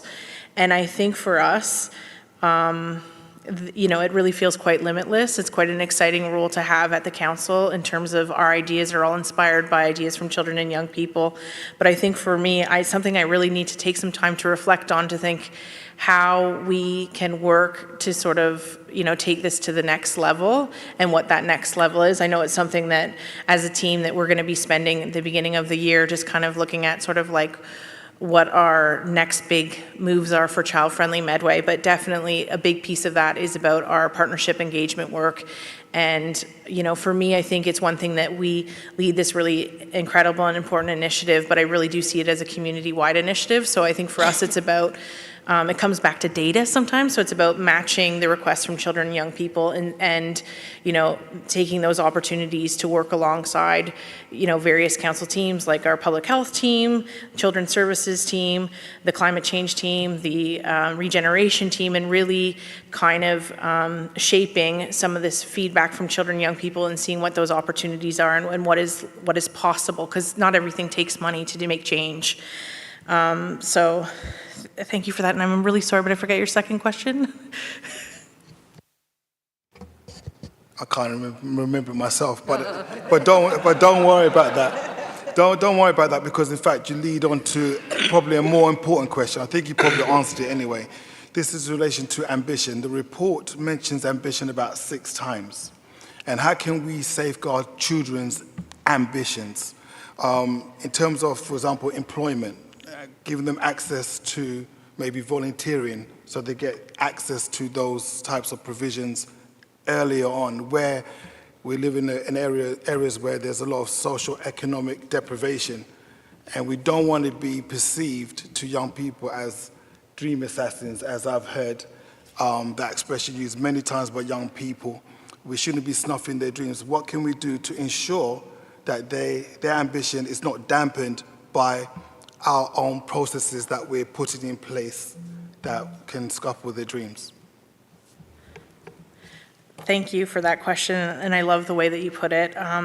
One of the things I would say is, like, as a team, we try to be very accountable to children and young people. So we feel like we play a very important role in being champions for children and young people. So, you know, it's going to come back again to that data. So, like, at all of our events and activities, we use these as platforms to do engagement with children and young people and to find out what's important to them about where they live, things that they'd like to change, what are, you know, their hopes and dreams for the future. And as a team, we also have a dream board. So we kind of are always matching these ideas and kind of coming up with what are some of the concepts that we could do with this. And I think for us, it's always, we always say as a team, is about being accountable to children and young people. So making sure that we're capturing these core themes. And so what we did when we launched Child Friendly Medway in our first year was just all about listening to children and young people. And then in the second year, it evolved to developing our plan for Child Friendly Medway, which involved our core themes. So these are all the things that come back from children and these young people as the most important things. And it's something that we hold a pulse to. So we do all this engagement just so that we can ensure that we are still focused on what is most important to children and young people. So that's, I think, how we're going to continue this, is just making sure that we're taking every opportunity to talk to children and young people and to capture their voices and to find out how we can make Medway more child friendly, and also providing them opportunities to engage with this platform. Okay, Leah, I'm really sorry, I wrote Liz down and missed you out. Can you go next, then Adrian? Sorry about that, Adrian. I'm going to have to quickly find my place again because I thought I had a little while. So I'll do it this way around then. So the Child Friendly Medway, there's not many questions, but I just want to say thank you guys. Jericho loves your event, so every time we come along, it's always so welcoming. And I think on a wider level, that's really felt by all the children. So that was the first bit. And then, I don't know if I caught it, but did you say there was something called public leaders coming up? Because I didn't see that in the report, but I thought I heard you say it. And then the last bit is, are the children's songs that you mentioned in there from the first City Hall, are they available to listen to anywhere? So that was it for Child Friendly Medway, and then I had some bits for safeguarding that right now just need to find.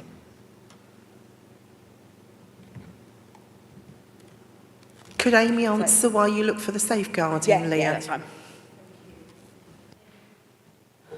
Thank you very much, and we love seeing you at our events as well. So thank you. You've been a terrific supporter. So actually, I feel, I love your questions because it was something that I really wanted to get out there, is the teams have been working on a really important initiative just this last year. In November, we launched what's called the Young Citizens, and this is something that we're doing in local schools, and it's all about celebrating children and young people's achievements. It's not necessarily their academic achievements, it's about personal achievements for children and young people. It's things that they're doing, and we're actually nearly finishing the nominations for our first round, so it's really quite exciting. And this is something that we're doing with junior schools as part of this, so years 3 to 6.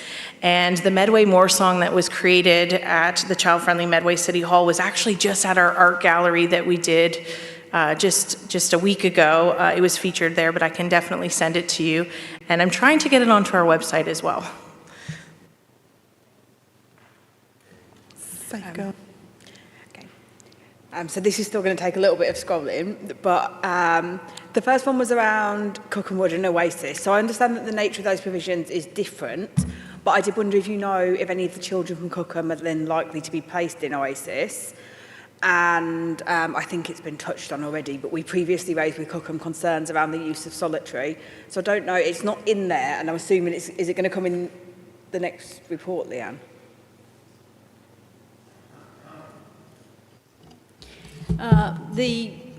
None of the young people in Cookham in Oasis Restore, that's separate. It's closed. They were assessed, etc., working with families. So the two things are different.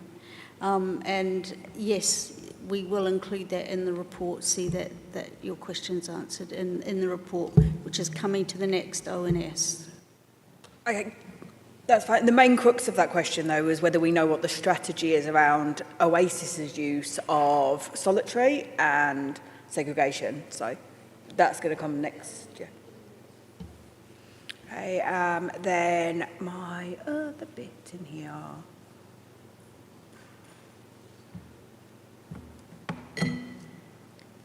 Was around early help, and I can't find my notes on it, sorry.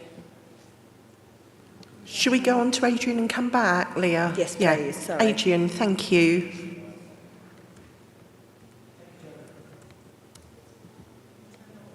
Somebody's still got the mic. Right, that's working. I also was quite intrigued to see a section on Cookham Wood in the report. Thinking back to when we had the Deputy Governor here, and I've never seen somebody who was just so unwilling to accept there was any problem at all. And, you know, and when I heard it was closing, I must admit, I felt like leaping up and down for joy, because that institution was absolutely hopeless. And, you know, when it's described as the most troubled and troubling children's prison in the country. But I really am interested, like others, in how Oasis Restore are going to proceed, because I think this is a wonderful opportunity, and if I've got it right, it's treating the institution more as a boarding school, not as a prison. And I think that's vitally important, because really, I know it's a hackneyed saying, but all those young people who will be going to Oasis, like the ones that were in Cookham Wood, they are really in the last chance saloon. If they can't turn their lives around, then their future is just from one prison, come out for a short time and then back in another. You know, and that's no good for us as a society, and it's even worse for them. So I really do wish Oasis Restore, you know, all the best wishes, because I think this is a wonderful opportunity. You know, if we can get this right here in Medway, it'd be good to see that sort of institution rolled out over the rest of the country. I also like to see in the MSCP report the good work that's still been done on violence against women and girls. The only worry I've got, but it's that when the Medway Task Force was in its original concept, they were exceptionally good at levering in funding from outside, and a lot of that was used for the Safer Streets objectives. And I do wonder, as the task force now is much more policey orientated than being multi-agency, whether it's going to lose that ability to lever in that extra funding, because it certainly has made a good difference here in Medway and made Medway a safer place. And it also did a lot of work on the more vulnerable, smaller groups. I'm particularly thinking about the work that's been done with the sex workers, who are extremely vulnerable people. And then just to go to the child-friendly Medway, it's just great to see that this is going from strength to strength. I'm absolutely delighted. And I certainly, having had a few stays in Medway Hospital in the last 12 months, the idea of having a book nook, I think that'd be wonderful for the adults as well as the children, because the only thing that kept me sane in there was reading. So that's really good. And the other thing I think is been very positive, we've carried on with the big events in Chatham, and it's been wonderful for the children, young people, and I've enjoyed walking around myself, but it's actually had another knock-on effect, that when those events have been held, the footfall in the High Street and the Pentagon has gone up considerably. So, we've not only done a good thing for the young people, but we've done a good bit for economic development in Medway as well, which is absolutely wonderful, and that's really good value for money. And again, great to see this carrying on, and looking forward to the third annual report.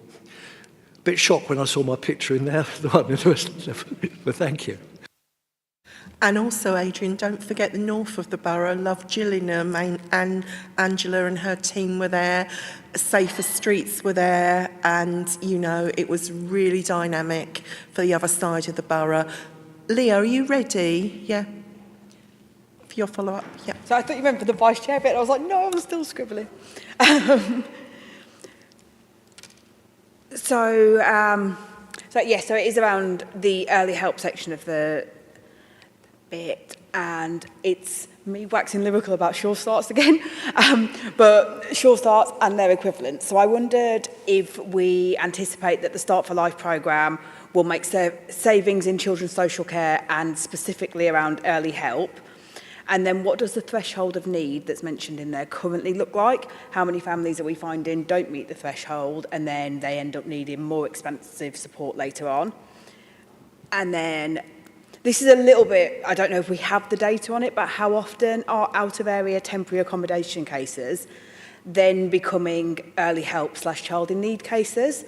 Because I think what we're starting to see with a lot of the casework that comes through as a counsellor is that they're actually the families that are placed here are the families that the cynic in me would say that other counsellors are suspecting are going to go into early help, and then we will have to pick up the housing need off the back of that because there are children in need. So I just wondered if you could just shed any light on whether that trend is showing or not. If that makes sense. Eilish, do you want to pick up the question around Start for Life and funding and savings, if there's any badged on that? And then I'll take the next two. Yeah, thank you. So the Start for Life funding, the position that we have at the moment is that we have been informed that there will be another year's funding coming down next year. We're not sure what the allocation is for Medway in terms of that at the moment, so that's still got to be worked through. We haven't badged any savings against the Start for Life funding because it is a grant and we have to spend all the money that's within the grant. Otherwise, we have to hand it back to the government, so there would be no savings for us as a local authority if we did badge any savings against that. But what we have done, and I think I did talk about when we came to ONS in the summer, was we've looked at the sustainability and tried to develop a program that gives some sustainability beyond the life of the funding. It would have been lovely if we could have had a commitment for 3 or 5 years. It might have influenced what we continue to do next year. But as it is, because we only have it for another year, we'll be probably largely keeping with the plan that we've already got in place. Thank you. In regards to level 2 and level 3, we've got a multi-agency threshold guidance which is developed and led by the MSCP, so our Multi-Safeguarding Children's Partnership.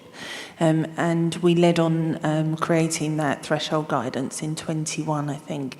Anna and the head of First Response and Family Solutions and the partners are currently reviewing our guidance, and there's just soft changes in respect of language being made currently. Lead professional, it was recorded in there, but to be in line with our reforms and working together, we're changing the language to lead practitioner. There is threshold guidance training, which is accessed by practitioners from across Medway. Level 2 is where we're saying actually there's a need for that early help, that early intervention, and that can be provided via a lead practitioner or by a family solutions worker via one of our children and family hubs. Level 3 is where we're saying it's a child in need or child protection need for that family, so that would lead to statutory intervention.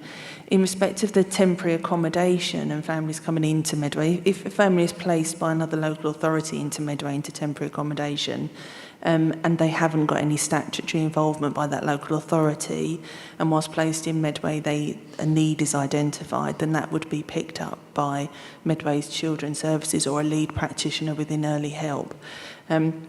If a family is placed in TA in Medway and they're already open to the local authority that they've moved from, then their responsibility remains. And if that family is provided with longer term accommodation, then they can transfer that into Medway local authority. So that's even if the need in the original local authority is just early help, that still stays with that local authority? No, that would pass to Medway because early help isn't a statutory need. Yeah. Thank you. In terms of temporary accommodation for children, I think across Kent and Medway the numbers are running at about 3,500 children. Medway's numbers are roughly 900, I think 909, something like that at the moment. So 422 households and 909 children. Do we know, sorry, I've digressed there's a lot, but do we know how many non-Medway children are temporarily being placed in Medway?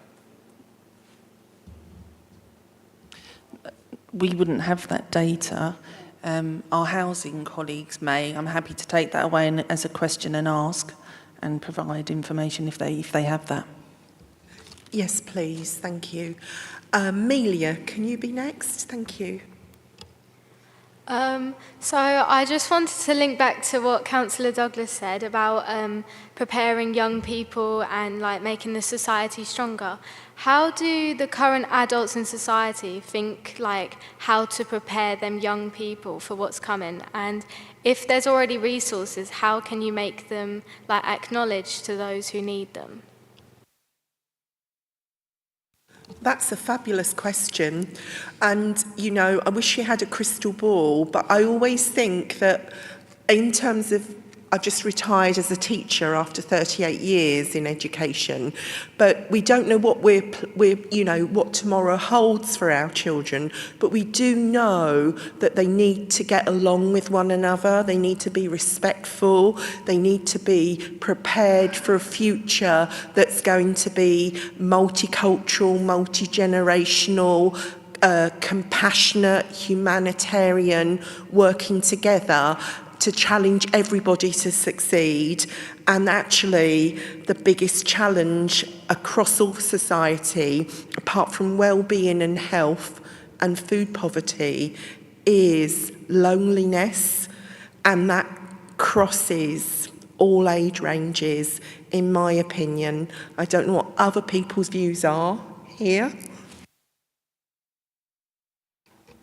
I think it's listening to the voice of children today and not thinking as adults we know it all. And you know, I was a child once.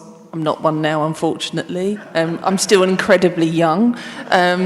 But I think it's really important that we listen to children and young people. And one of the most powerful things I heard from Amy was when Child Friendly Medway started and that the initiative, and they were listening to children and young and people in Chatham around going out in the areas that they lived. And I'll let Amy share that story. But it was a simple thing that made a difference to that child's life.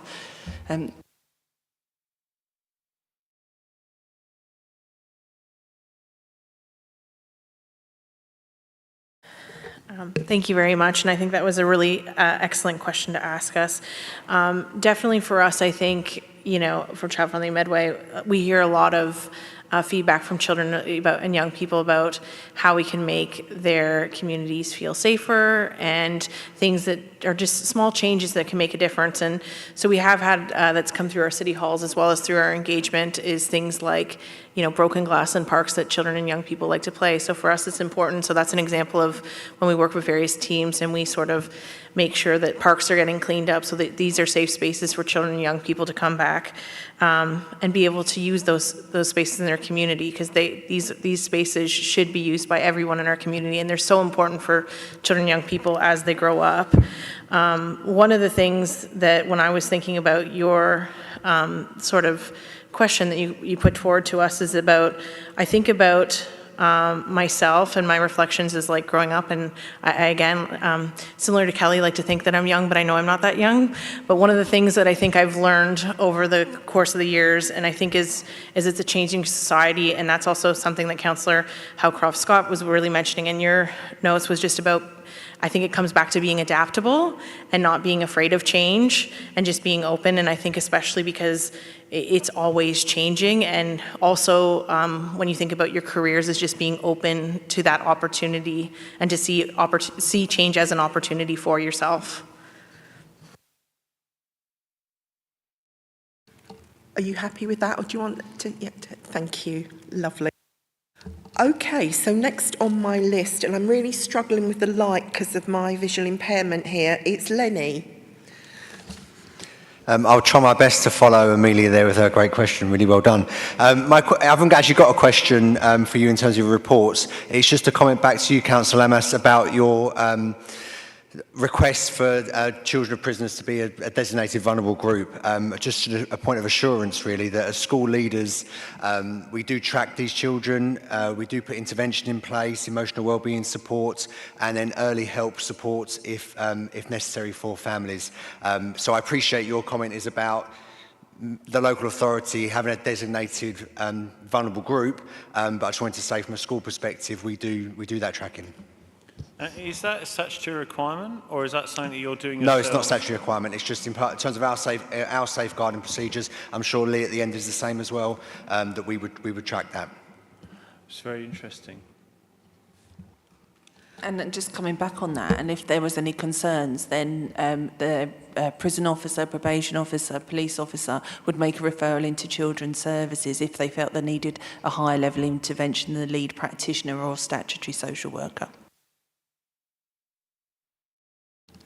Okay, Demola's next, Sharon, Mark, then Wayne, and we're going to stop there. Thank you, Jo. Thank you both for your excellent work and reports that you provided.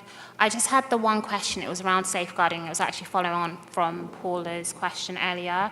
So regarding maintaining regular contact with key individuals at Oasis, Restore and the Secure School, what training will be provided to employees and how often, given the high turnover, just making sure that they're aware of how to respond to safeguarding issues that might arise, especially given what has happened at Cookham in the past?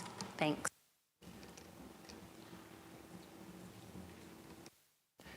So I'm happy to take that, but that will be covered in the report that's coming in January. Right, Sharon? Thank you, Jo. I just wanted to thank Amy for all the brilliant work you do, and it's so true. Like, I work with the school councils in my ward, and I went there thinking they were going to come up with these really weird things they wanted. But it wasn't. It was litter in the parks. It was dog's mess. It was all the things that I thought that, you know, that I would think of, and I didn't think they would, and it matters to them. So, yeah, we should be listening to them. They are the next generation. But just going into inclusion, I would really love to see a child-friendly Medway at Pride. And even if they weren't at Pride, to do one of the week before Pride, we do fringe events. It would be so lovely to see them get involved there as pure inclusion. That would be my goal for you. Thank you so much for the lovely feedback. And I would say the only reason we don't get involved in all the events and activities is because we are a very small team, and it means that the team will literally work every single weekend in the summer. So I do have to sort of protect them having that opportunity to have some downtime, because it is very high energy delivery that we do as part of our work. However, I have something very exciting to share, and this is actually I'm sharing it with, I guess, everyone here. So like lots of, you're the first to hear this, but we are actually doing our first ever LGBTQ plus family event that's happening in February. So I'll send along the dates to you, and it would be great to get involved. And we're keen to get involved with those that organize Pride to see what sort of opportunities there might be. And this is actually something that we're doing through some of the funding that we've won through the Start for Life initiative. So it is very important to us, and we want to be as inclusive as possible. So hopefully this is something that we can work together on. That's amazing. You heard it here first. Mark, then Wayne. Thank you, Chair. Just like to say thank you for two really good reports. I was flicking through the reports, picking up some of the things, but one of the things that I wasn't actually aware you were involved with was the mini youth games, because it's one of the things I went to, and being involved with local schools, it's something that makes sure that all children of all abilities, because they do a two-tier, so they have the main let's win everything competition, and beside that they also have the people that just want to go there and play and enjoy that. And I've seen a lot of the schools, so you had a target on here of schools entering 2 events. A lot of schools were limiting their pupils to only 2 events to make sure that more children could participate. My son attended one of the events. It was probably one of the proudest days he did in his primary school, was actually representing his school, and you saw that through all the children. I attended the football one, and all different abilities, but the smiles on the faces says it all. And I also was aware that they were doing disability youth games as well, getting other schools involved. So I saw Rivermead at one of the events, and for all the children there, they didn't care. They were just playing football, and they all really enjoyed it. So thank you for all this you're doing, and just keep doing it. So thank you. I have to say there was really good disability games going on in the 2002 when I first became a head, which has thrived. So that's lovely to see that it's still going on, and long may it continue. And it's lovely to see your enthusiasm, Mark, as well. Wayne. Thank you, Chair. Firstly, it's absolutely wonderful to finish the evening on a really positive report to read, and I echo Mark. I too love sport, and the engagement of children within sport is a massive thing for me as well, so I'm very keen on that. I did read, however, within the report, and it's something that I'd like to kind of understand what's going to be done. We've still got 10.8% of mothers who are smokers. Now, we have to give our children the best start in life. I very much dislike smoking, as a personal opinion. But we do need to give these children the best start in life. So what will the Medway Maternity Neonatal Voice Partnership, in conjunction with yourselves, be doing to seek to further try to stem the smoking of mothers in particular? But to be fair, it's parents, both parents smoke as well, and that has a huge impact on the children as well. So I'd like to understand what's being done there. But again, absolutely smashing report, loved it. Thank you very much for your kind feedback, and definitely this is an important issue. And these are, just to give you an idea, so as part of Child Friendly Medway, our focus is really about youth voice and understanding, and we really follow the lead from children and young people. And I can say as well, you know, cigarette butts is something that young people don't like as part of litter. That's something that we'll hear back from them. Specifically, smoking, we've heard a little bit, but it hasn't been huge, but it doesn't matter. That's an important health issue that is important to us for children and young people's well-being. But when it comes to this type of work, this is the exact type of example of work that we would work with different council teams. So for example, we'd work alongside public health, and I'm not 100% sure whether or not that we have previously worked with them at one of our events. I'd have to check, because we do last year we had 396 events, so I don't know all the partners off the top of my mind. But I would say that if this isn't something that we haven't looked at, it's definitely something we will look at. But just to give you an idea, our soft play is, you know, this is a new event that we've done as part of our Start for Life, and we work with a lot of different public health teams, lots of different backgrounds, and it is exactly things like this. We're tackling this as part of the agenda. So we use our events and activities as soft touch platforms. So we're kind of having fun with the children and young people. We're providing sort of the fun activities, but then we have partners work alongside us to do this type of engagement. So this will definitely be something that I'll be looking at and following up with the public health team following this. So thank you for that.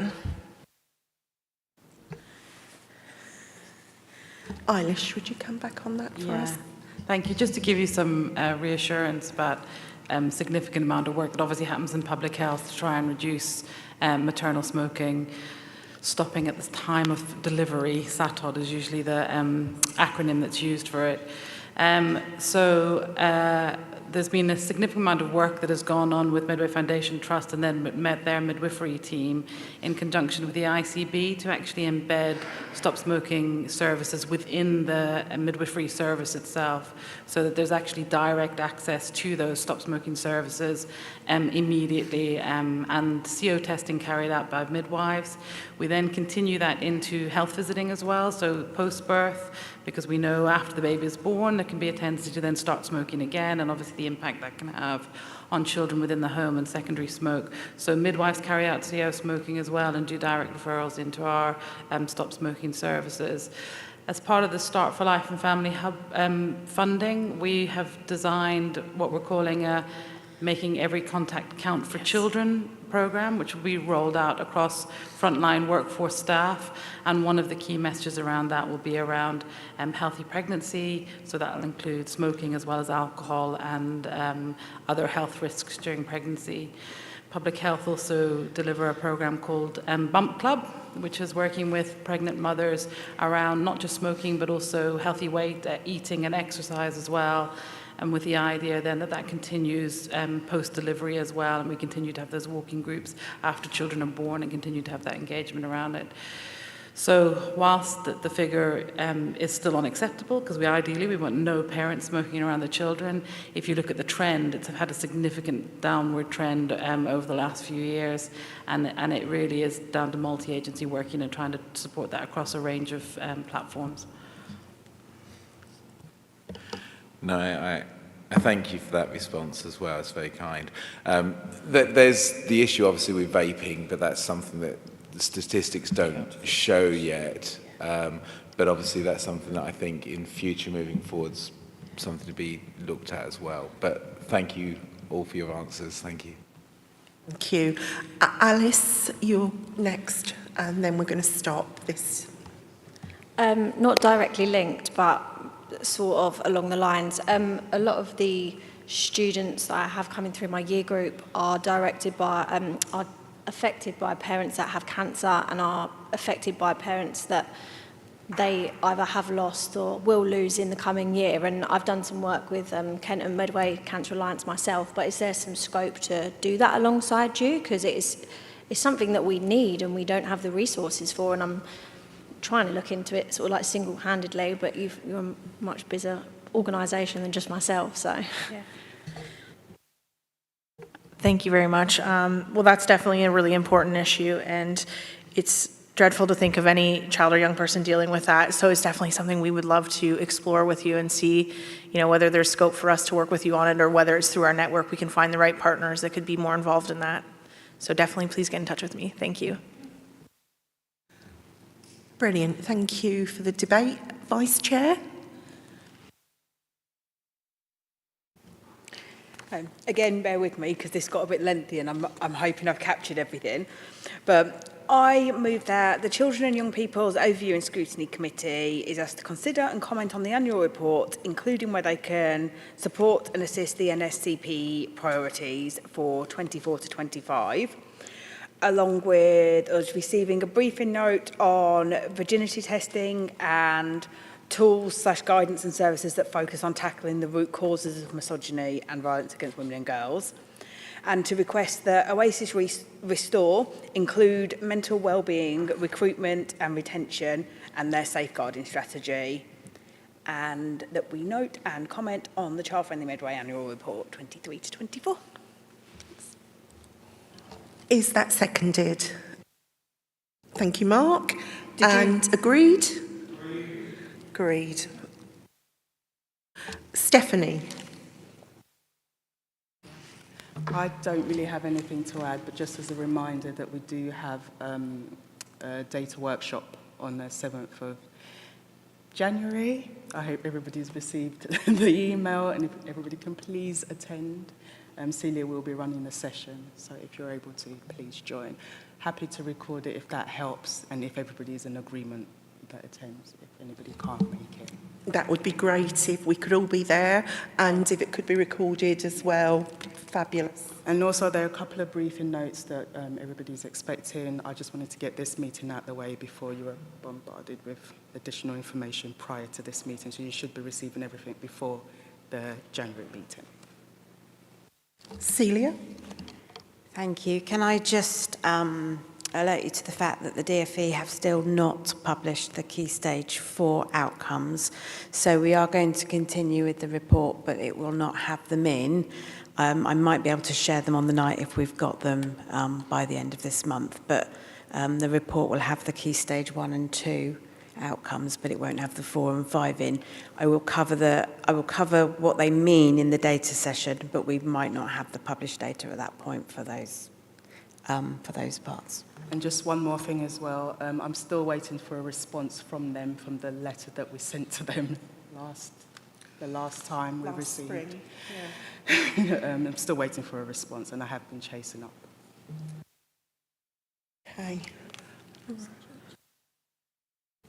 George? Thank you, Madam Chair. Just wondered if it might be worth, given you have a new government, I wondered if it might be worth you writing, I don't know if you've already written a letter introducing yourself, but maybe try and buy a separate cover to write about some of these points that we keep raising with the department, because it's, it's an absolute joke, quite frankly. I mean, the lack of respect that is shown is completely wrong, so maybe the new minister might be interested, or indeed the new Secretary of State.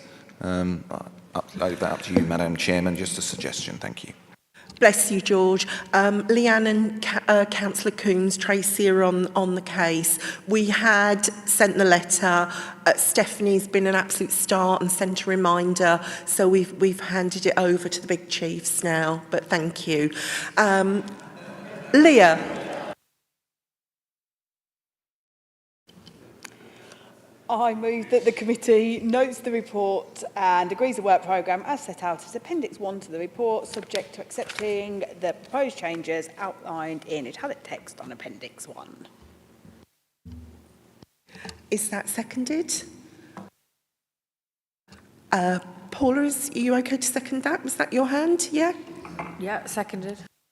Agreed.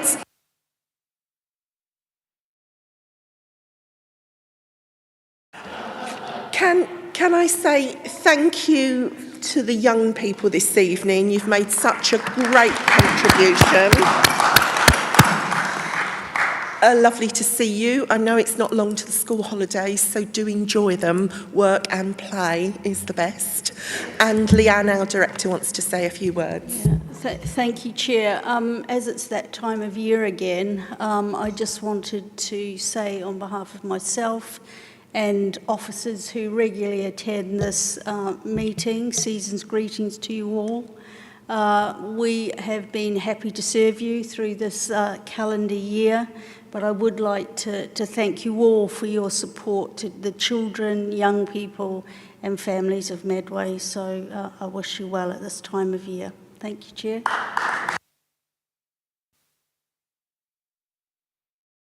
We finished early. The gift of time. Season's greetings.